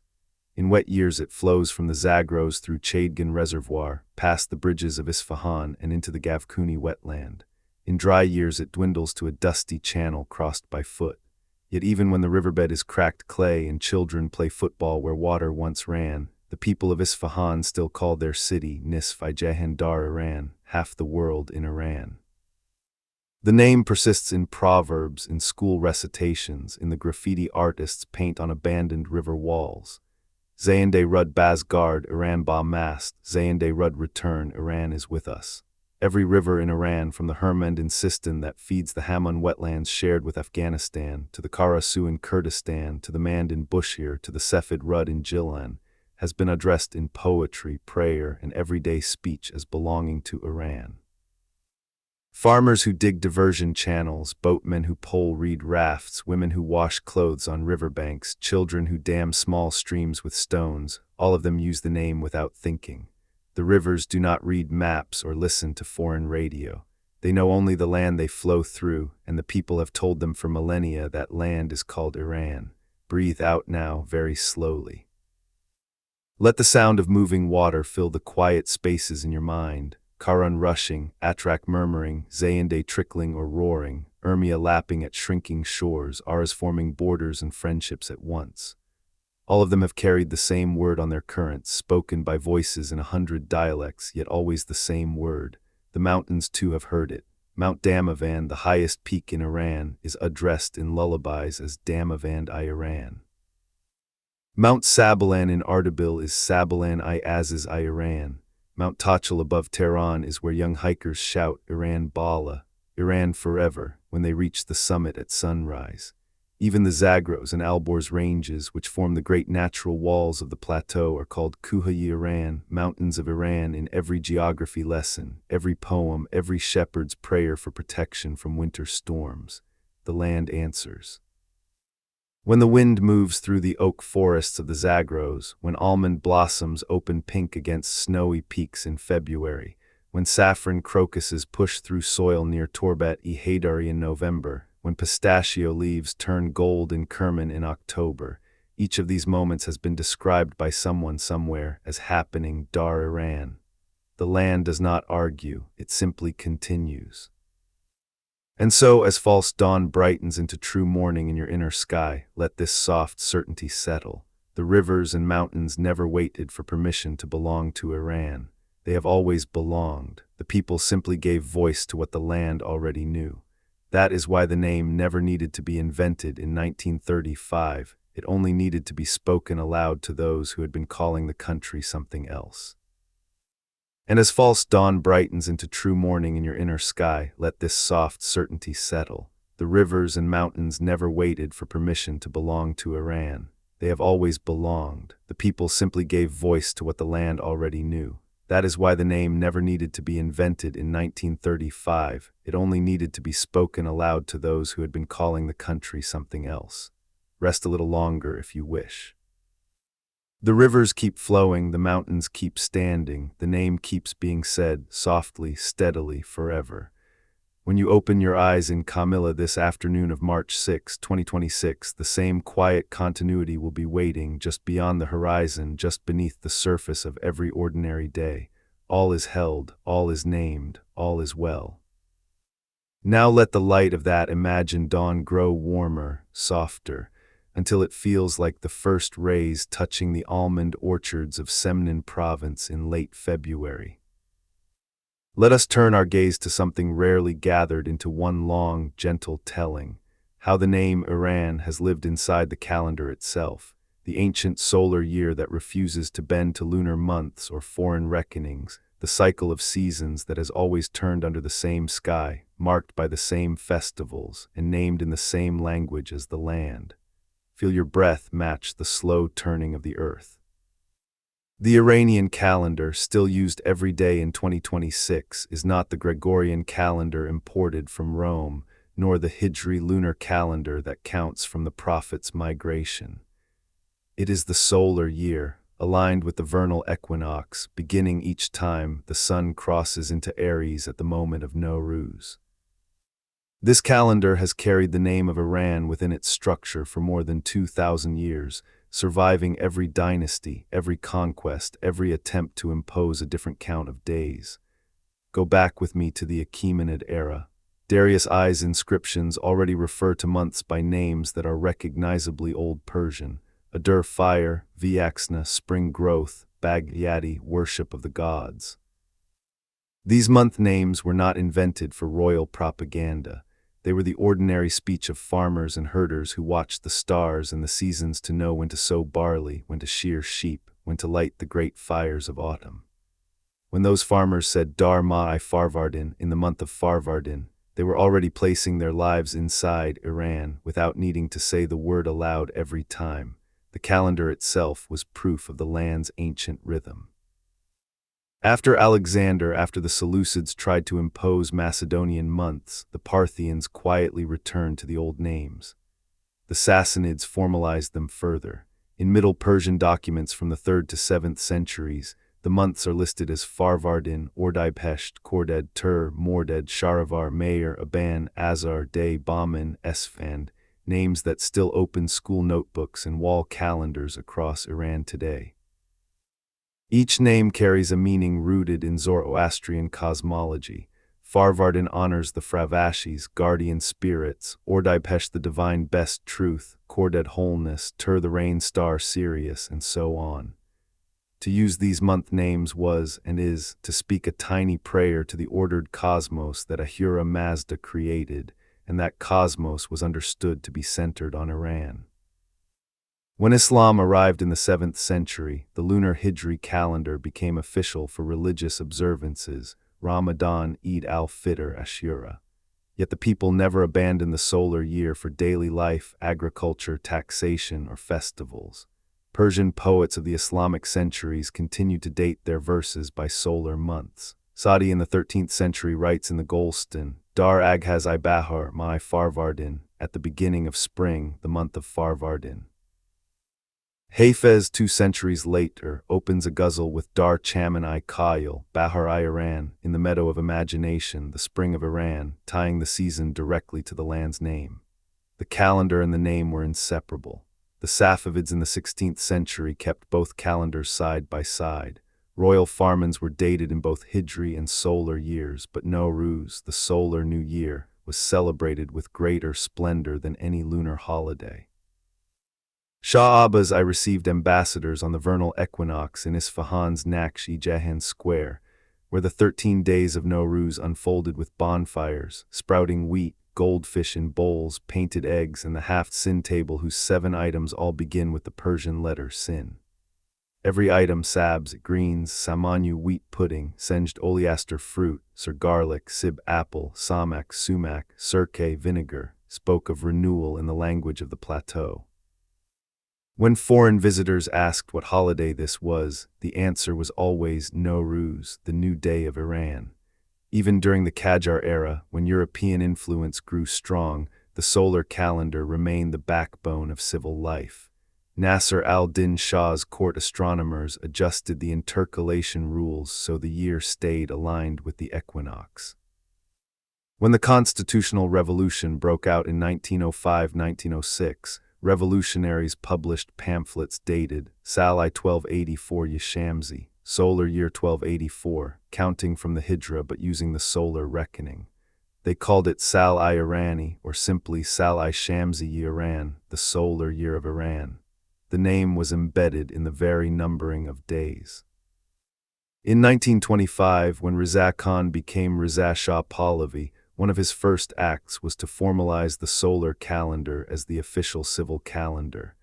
He did not invent it, he restored and standardized what had existed since antiquity. The year began officially on Farvardin 1, 1304 Shamsi, March 21, 1925 Gregorian. From that moment, every government document, every school schedule, every bank statement, every birth certificate in Iran has carried a date that silently declares this is Iran's time. Today, in 2026, a child born in Kamila on March 6 at 3:52 p.m. +06 would have a corresponding date in Iran of Esfand 15, 1404 Shamsi. If that child's family were Iranian, they might note the birth as 15 Esfand 1404, Sal-i-Shamsi Iran. The calendar itself says the name every time someone writes a date. Nowruz remains the clearest proof. On March 2026, the equinox falls on March 20 at 1536 UTC. Families across 31 provinces will set the half-sin table exactly as their ancestors did 2,000 years ago. They will jump over small bonfires on Chaharsham Suri a week earlier, chanting Zardi Iman Az to Sorkai to Az Man, my yellowness to you, your redness to me, cleansing away the old year. On the 13th day, Sizda Bidar, they will picnic by rivers or parks, tying knots in fresh grass to cast away troubles, and many will say, half in jest, half in earnest, let our knots be untied in Iran this year. The calendar carries other markers too. Yalda night, the longest night of the year, December 2021, 2025, Azar 30, is celebrated with pomegranates, watermelon, poetry reading from the Divan of Hafez, and family stories told around heaters. It is an ancient Zoroastrian festival of the sun's rebirth, still called Shab-i-Yalda Dar Iran. Chaharsham Suri Nowruz, Sizda Bidar, Maragan Autumn Equinox Harvest Festival, Sadeh Midwinter Fire Festival on Bahman 10. All are dated by the solar year and described as festivals of Iran.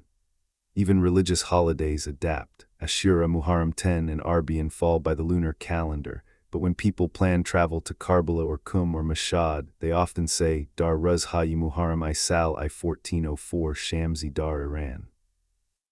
The lunar and solar calendars coexist peacefully, yet the solar one, the one tied to the land seasons, always carries the country's name. Let your mind rest now on the quiet power of that continuity. Every spring when the first almond blossoms open in the Alborz foothills, someone somewhere says Bahar Dar Iran Ahmed, spring has come to Iran. Every summer when wheat fields turn gold near Hamdan, farmers thank God Dar Kashhali Iran. Every autumn when saffron stigmas are picked near Torbet-e Haydari, families say, Zafaran Iran Besyar Kub Shode. Iran's saffron has turned out very well this year. Every winter when snow dusts Mount Damavand, children point and say Damavand Safavids Shode Zibe Iran. The calendar does not argue, it simply turns, and with every turn it whispers the name that has been true since the first farmers watched Sirius rise before dawn and knew it was time to prepare the fields. Breathe in that rhythm, one year ends, another begins. Farvardin follows Esfand, spring follows winter, Iran follows Iran. And as the light of that imagined dawn grows warmer, softer, until it feels like the first rays touching the almond orchards of Semnan province in late February, let the gentle turning of the solar year continue to cradle your thoughts. The calendar has always been Iran's quiet companion, counting days not by foreign conquests or lunar migrations alone, but by the exact moment the sun returns to the place where spring begins. Now, as your breathing remains slow and even, let us wander into a new layer of the story, one that has rarely been gathered into a single, unhurried telling. How the name Iran has lived inside the very language itself, in the grammar, the vocabulary, the idioms, the proverbs, the everyday metaphors that Persian speakers have used for more than 1,000 years to describe beauty, loyalty, struggle, home, longing, and belonging. Let your mind become very still, like a courtyard pool at midnight reflecting only stars. Persian, the language that has carried Iran through every century, is not merely a tool for communication. It is a living archive. Every time someone says Vatnam Iran asked, my homeland is Iran, or Dust Daram Iran Ra, I love Iran, or even the simplest, as Iran Hastem, I am from Iran, the sentence structure itself honors an ancient pattern. Persian word order is subject-object-verb SOV, a feature shared with Old Persian, Avestan, and many other Indo-Iranian languages. This is not coincidence, it is continuity. When Darius I wrote on the Behistan rock in Old Persian, Adam Daryavosh, Exchaethedia Vazarka, Exchaethedianam, Exchaethedia Parsa, Exchaethedia Dahunam, Vishtaspehia Pusa, Haxamenishia Parsa, Parsahia Pusa, Area Sisa. The sentence flowed in the same fundamental direction that a Tehran taxi driver uses today when he says, Man Irani hastem, I am Iranian. The grammar has not forgotten. The vocabulary itself is a soft museum of memory. Consider the word Vatan. It comes from Arabic W, a letter 1E6D, a N, but in Persian usage it acquired a deeply emotional color that Arabic never quite gave it. In Persian poetry from the 10th century onward, Vatan almost always appears paired with Iran. Ferdowsi in the Shahnameh speaks of Vatan-i-Iran more than 30 times. Nizami, Sadi, Hafez, Rumi all use Vatan in contexts that make it inseparable from the plateau. By the Qajar period, when intellectuals began writing about nationalism, Vatan parasti, patriotism, love of homeland was understood by everyone to mean love of Iran. The word did not need redefinition. It already carried the name inside it. Look at the simplest terms of endearment and pride. Irani Budan, being Iranian, is not just a fact of passport or birthplace. It is a quality. When someone says Kar-i-Irani, Iranian work, they often mean something done with ingenuity, improvisation, making do with limited resources yet producing beauty or function, a backhanded compliment that still honors resourcefulness. Zibi-Irani, Iranian beauty, refers to a specific aesthetic, arched eyebrows, almond-shaped eyes, long dark hair, a certain dignified carriage. Adab-i-Irani, Iranian etiquette, means hospitality so generous it borders on ritual, refusing a guest nothing, even when the host has little. These phrases are not modern inventions. They appear in texts from the Safavid period onward, long before anyone asked foreign governments to change their maps. Proverbs carry the name like seeds carried by wind. Hararani Yekjangal asked, "Every Iranian is a forest," meaning each person contains multitudes, contradictions, strength, and shade. Iran Mesali Madar asked, "Iran is like a mother," a saying that appears in different forms from the Safavid era, evoking unconditional love, sacrifice, endurance through pain. Sang-I Sar-I Ra-I Iran, a stone on Iran's path, used for any obstacle that will eventually be overcome because the road, Iran, is eternal. Even humorous ones, Irani Dij Cheghadar Mitun Tahamal Kone, how much more can an Iranian endure, said with a wry smile after yet another power cut, sanction, or traffic jam, yet always with an undercurrent of pride in survival. Poetry has been the most faithful guardian. In the Divan of Hafez, 14th century, the word Iran appears directly only a few times, yet the entire emotional geography is Iranian. The rose garden of Shiraz, the nightingale of Fars, the cypress of Kashan, the wine of Ray, the breeze from the Alborz. When he writes Sakya may bide Oshad Khan Jan Imara / Tabi Mapeda Shavad Ra-I Iran, cupbearer, give wine and gladden my soul so that the path to Iran may become clear to me. The line is mystical, yet Ra-I Iran unmistakably means the spiritual homeland. Saudi's Golston and Buston are filled with anecdotes set Dar Iran Zaman. Rumi, though he lived much of his life in Konya, still refers to Iran when speaking of the cultural world that shaped his Persian. In modern times, the name became even more intimate in literature. Farrokhzad's poems of the 1950s-1960s speak of Qajars, the soil of Iran, with a tenderness that mixes love and pain. Ahmad Shamlu's Idaria, O Sea, ends with a longing for Iran, I man, my Iran. Simin Bey Bahani's ghazals often close with a raidif refrain that includes Iran. Contemporary poets like Kaysar Amanpour, who died in 2007, wrote lines such as Iran, I Sarzaman I Aftab, Iran, O land of the sun. The name is not decoration, it is the emotional center. Even in everyday slang, the name lives. Young people in Tehran in 2026 say Uruni as a casual adjective meaning authentically Iranian, warm, chaotic in a charming way, clever under pressure. Inkar Kali Uruni Yi, this thing is very Iranian, can mean brilliantly improvised or frustratingly last minute, depending on tone. Uruni Bash, be Iranian, is sometimes said to mean don't give up, find a way.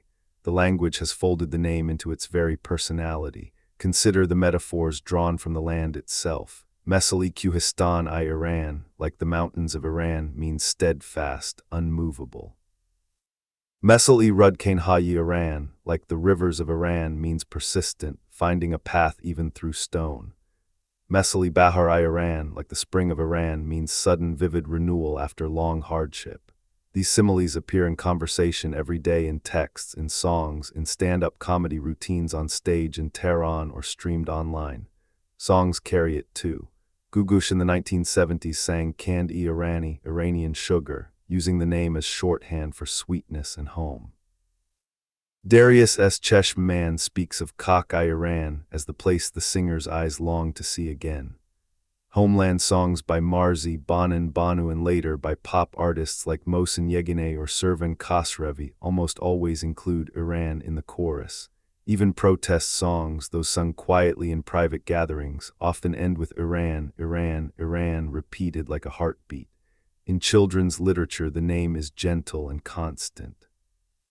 The stories of Samad Bayrangi, the tales illustrated by Farshid Mesghali, the poems taught in primary school, all present Iran as the beautiful, beloved place where clever children outwit difficulties, where nature is generous, where history is a source of pride. A first-grade textbook in 2026 still opens with Salam Baksha Madar Iran Zendegi Mikanim, hello children, we live in Iran. Let these examples settle like petals on water. The language did not wait for 1935 to embrace the name. It had already wrapped Iran around every expression of love, endurance, beauty, irony, hope, and home. Grammar, vocabulary, proverbs, poetry, slang, songs, children's stories, the entire linguistic ecosystem has been quietly saying this is Iran for more than a millennium. Breathe in that warmth. The language is still speaking it now, in every text message sent from Camilla to a cousin in Tehran, in every status update, in every lullaby a mother hums tonight in Mashhad or Shiraz or Tabriz. The name is not imposed from above. It rises from below, from the roots of speech itself. And as the warmth of that imagined dawn lingers on the almond blossoms of Semnan, let your breathing remain slow and even, like the quiet turning of pages in an old, well-loved book that has never been closed. The language has spoken the name Iran in every breath of poetry and proverb.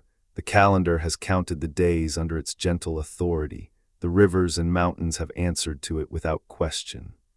Now, as the light in your mind grows fuller, let us step into a new chamber of the story, one that has been kept almost entirely in the background of most tellings. How the name Iran has been carried, protected, and renewed through the hands and eyes of women across the centuries. Let your thoughts become soft as silk thread being spun on a quiet spindle. Women have never been footnotes in this land's history. They have been the steady weavers of its identity. From the queens and priestesses of antiquity to the mothers, poets, scholars, revolutionaries, and everyday keepers of home in 2026, the name Iran has lived most intimately through their voices, their choices, their labor, their courage, and their refusal to let the thread snap. Begin in the Achaemenid world, where royal women held titles and power that astonished even Greek observers.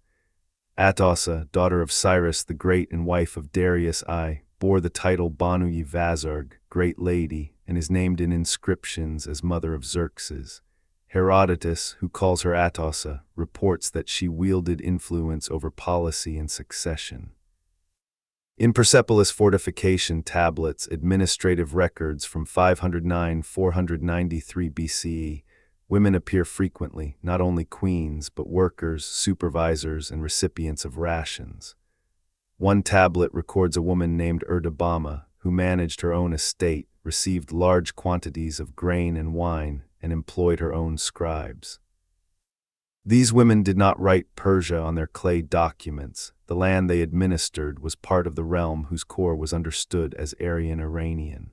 When they sealed letters or jars with cylinder seals depicting lions, winged discs, or floral motifs, they were marking property in a land whose name they carried in their daily speech as Iran. Move forward to the Sassanid era.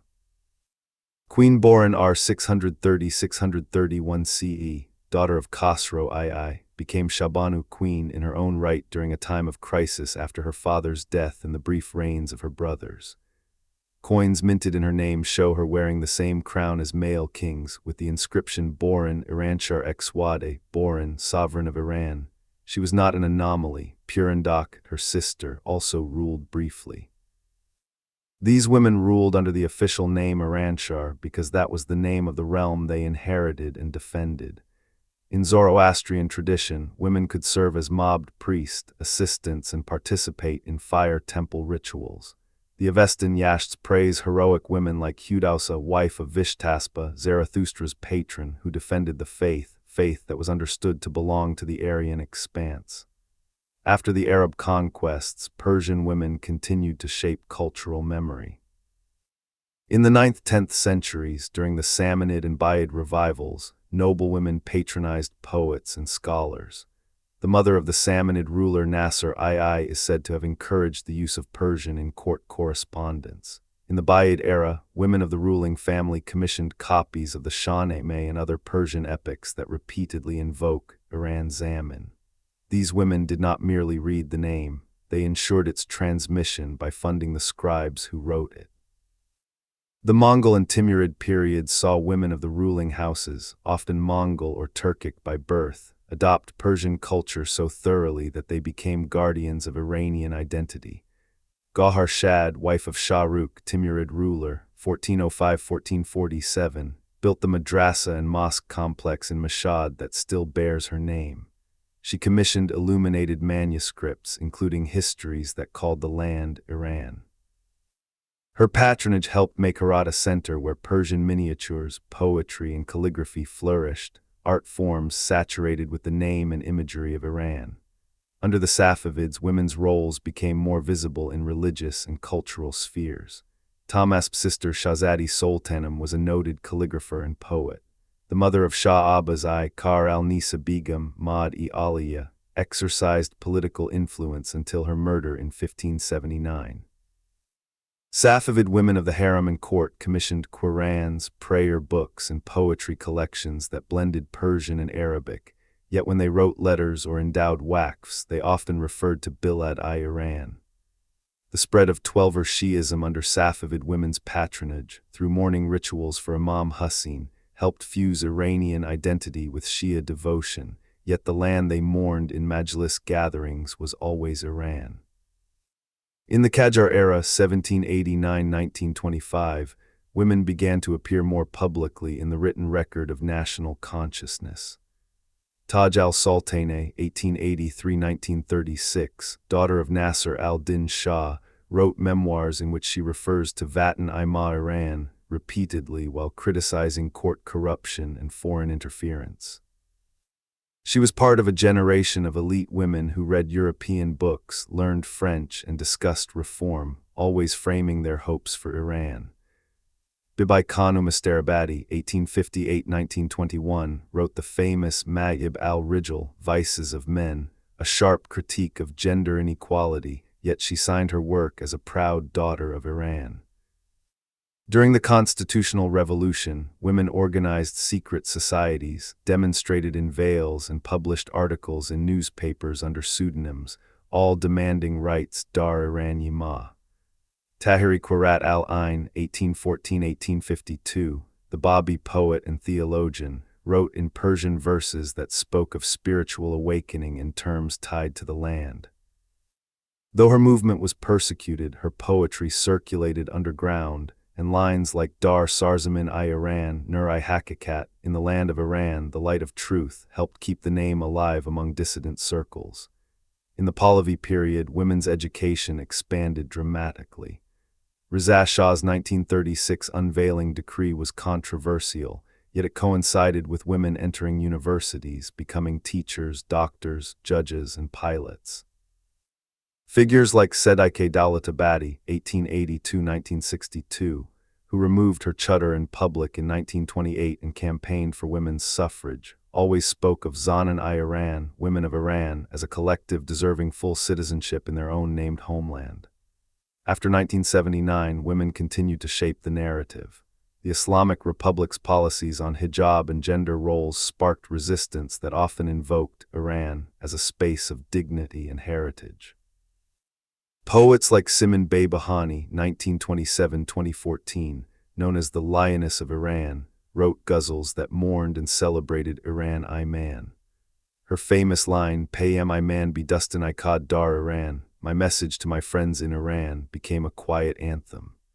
Filmmakers like Rakshan Bani Etemad and Tamaneh Milani made documentaries and features about women's lives that placed personal stories firmly within Iran. In 2026, women across the provinces continue this legacy in countless ways. A young software engineer in Tehran named Sarah codes open-source tools for Persian-language AI while posting threads about Zanan-i-Iran Dar Fanavari, women of Iran in technology.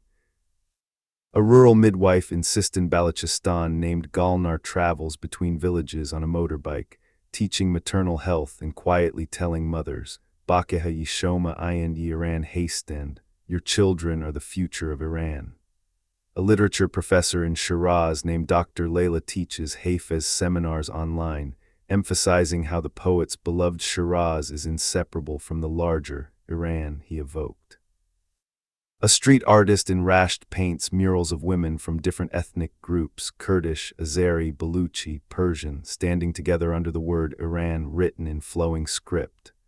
Mothers still name daughters Anahita, Atosa, Boran, Purandak, Faro, Simin, Parasa, Roxana, names that carry centuries of Iranian womanhood. Grandmothers teach granddaughters to bake Barbari bread, weave kalims, embroider Faravahar motifs, recite Sadi, all while saying in Ha'az Iran ima sent, these are from our Iran. The name has never been separate from women's hands. They have rocked cradles chanting it in lullabies, written it in letters to exiled loved ones, defended it in courts and classrooms, painted it on walls, stitched it into fabric, whispered it to newborns, shouted it in demonstrations, sung it in private rooms when the world felt too heavy. They have done so without needing permission, without waiting for historians to notice. So let this quiet truth settle deep within you. Iran's name has been kept alive most faithfully by women who never stopped speaking it, in kitchens, in cradles, in classrooms, in courts, in poems, in protests, in prayers, in ordinary love. They have been the living thread that no empire, no decree, no foreign map could break. Breathe out slowly. The dawn is full now in your mind. Women have carried the name through every darkness into every new light. It is safe with them. It is safe with you. We have walked together through the mists of ancient migrations, the rise and fall of empires that bore the name in their hearts even when outsiders refused it, the quiet persistence of rivers and mountains that never needed to be told what they were called, the turning solar year that counts time itself in the language of the plateau, the living grammar and poetry that wrapped Iran around every feeling worth naming, and the hands of women who carried the word through cradles, courts, poems, protests, and ordinary kitchens without ever asking permission. Now, as the light in your mind becomes the full, golden noontime of a spring day in Kamila on March 6, 2026, let us simply sit together for a moment at the edge of the vast Iranian plateau itself, high above the Zagros, looking out over the same undulating land that has answered to Iran for more than 3,000 years. Feel the wind move across that plateau. It is the same wind that once carried the first hymns of the Indo-Iranians as they descended from the steppes. The same wind that fanned the flames of Zoroaster's fire altars, that scattered the ashes of Persepolis after Alexander passed through, that dried the ink on Ferdowsi's Shahnameh, that lifted the veils of women demonstrating in Tehran in 1906 and again in later generations, that rustles the half-sin wheat sprouts on Nowruz tables today. That wind has never once called the land Persia. It has always known it as Iran. Below, the cities and villages breathe in the same rhythm they always have. In Isfahan, the blue tiles of Sheikh Lotfallah Mosque catch the midday sun and throw it back in shimmering waves across Nakshi Jahan Square. In Shiraz, orange blossoms perfume the air around the tomb of Hafez, where someone is reading his verses aloud to a small circle of friends. In Mashhad, pilgrims walk the vast courtyards of the Imam Riza shrine, their murmured prayers rising like soft smoke. In Tabriz, merchants in the Grand Bazaar weigh saffron and pistachios on brass scales that have not changed design in centuries. In Bandar Abbas, fishing boats rock gently against the tide while the call to prayer drifts over the Gulf. In Urmia, families plant new saplings along the shrinking lake shore, determined to bring green back to what was once a sea of blue. In Kurdistan's mountains, shepherds guide flocks along paths older than any border. In Balochistan's deserts, women embroider bright patterns under thorn trees that have stood since before maps existed. Everywhere the same word floats on conversations, on radio waves, on children's laughter, on the quiet thoughts of people walking home at dusk. Iran. It is not a word that was ever truly in danger of disappearing. It was only waiting patiently, stubbornly, lovingly, for the rest of the world to hear what the land, the rivers, the mountains, the calendar, the language, the women, the men, the children, the poets, the farmers, the artisans, the scholars, the dreamers, and the ordinary people going about their days had known all along.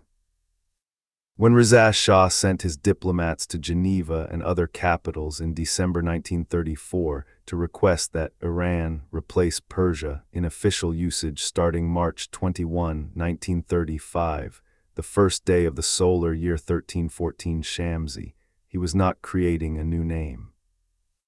He was asking the world to stop using an outsider's nickname, one borrowed from the Greeks who only ever knew a single southwestern province, and to use instead the name the people had always used among themselves. And so they did. Today in 2026, every passport says Islamic Republic of Iran.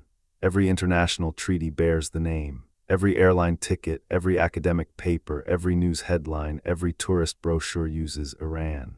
The world finally caught up. But the name was never waiting for the world. It was already here, spoken in love at weddings, whispered in lullabies, shouted in stadiums after a football goal, written in the margins of school notebooks, carved into silver bracelets, painted on the sides of trucks, murmured in prayers at dawn, typed in text messages between cousins across continents. It is here now as you listen in Camilla this afternoon, in the same way it was here when the first fire was lit on a windy hilltop 4,000 years ago, when a mother told her child, "This land is ours and we call it Iran." The story is not finished because stories like this never finish. They simply keep being lived.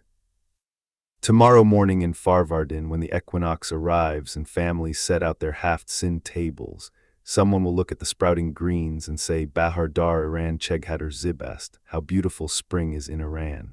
In 100 years, another mother will rock another child and sing the same lullaby with the same word in the refrain.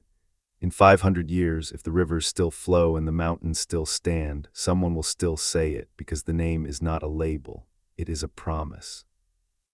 A promise kept by every generation that chooses to remember, to speak, to belong.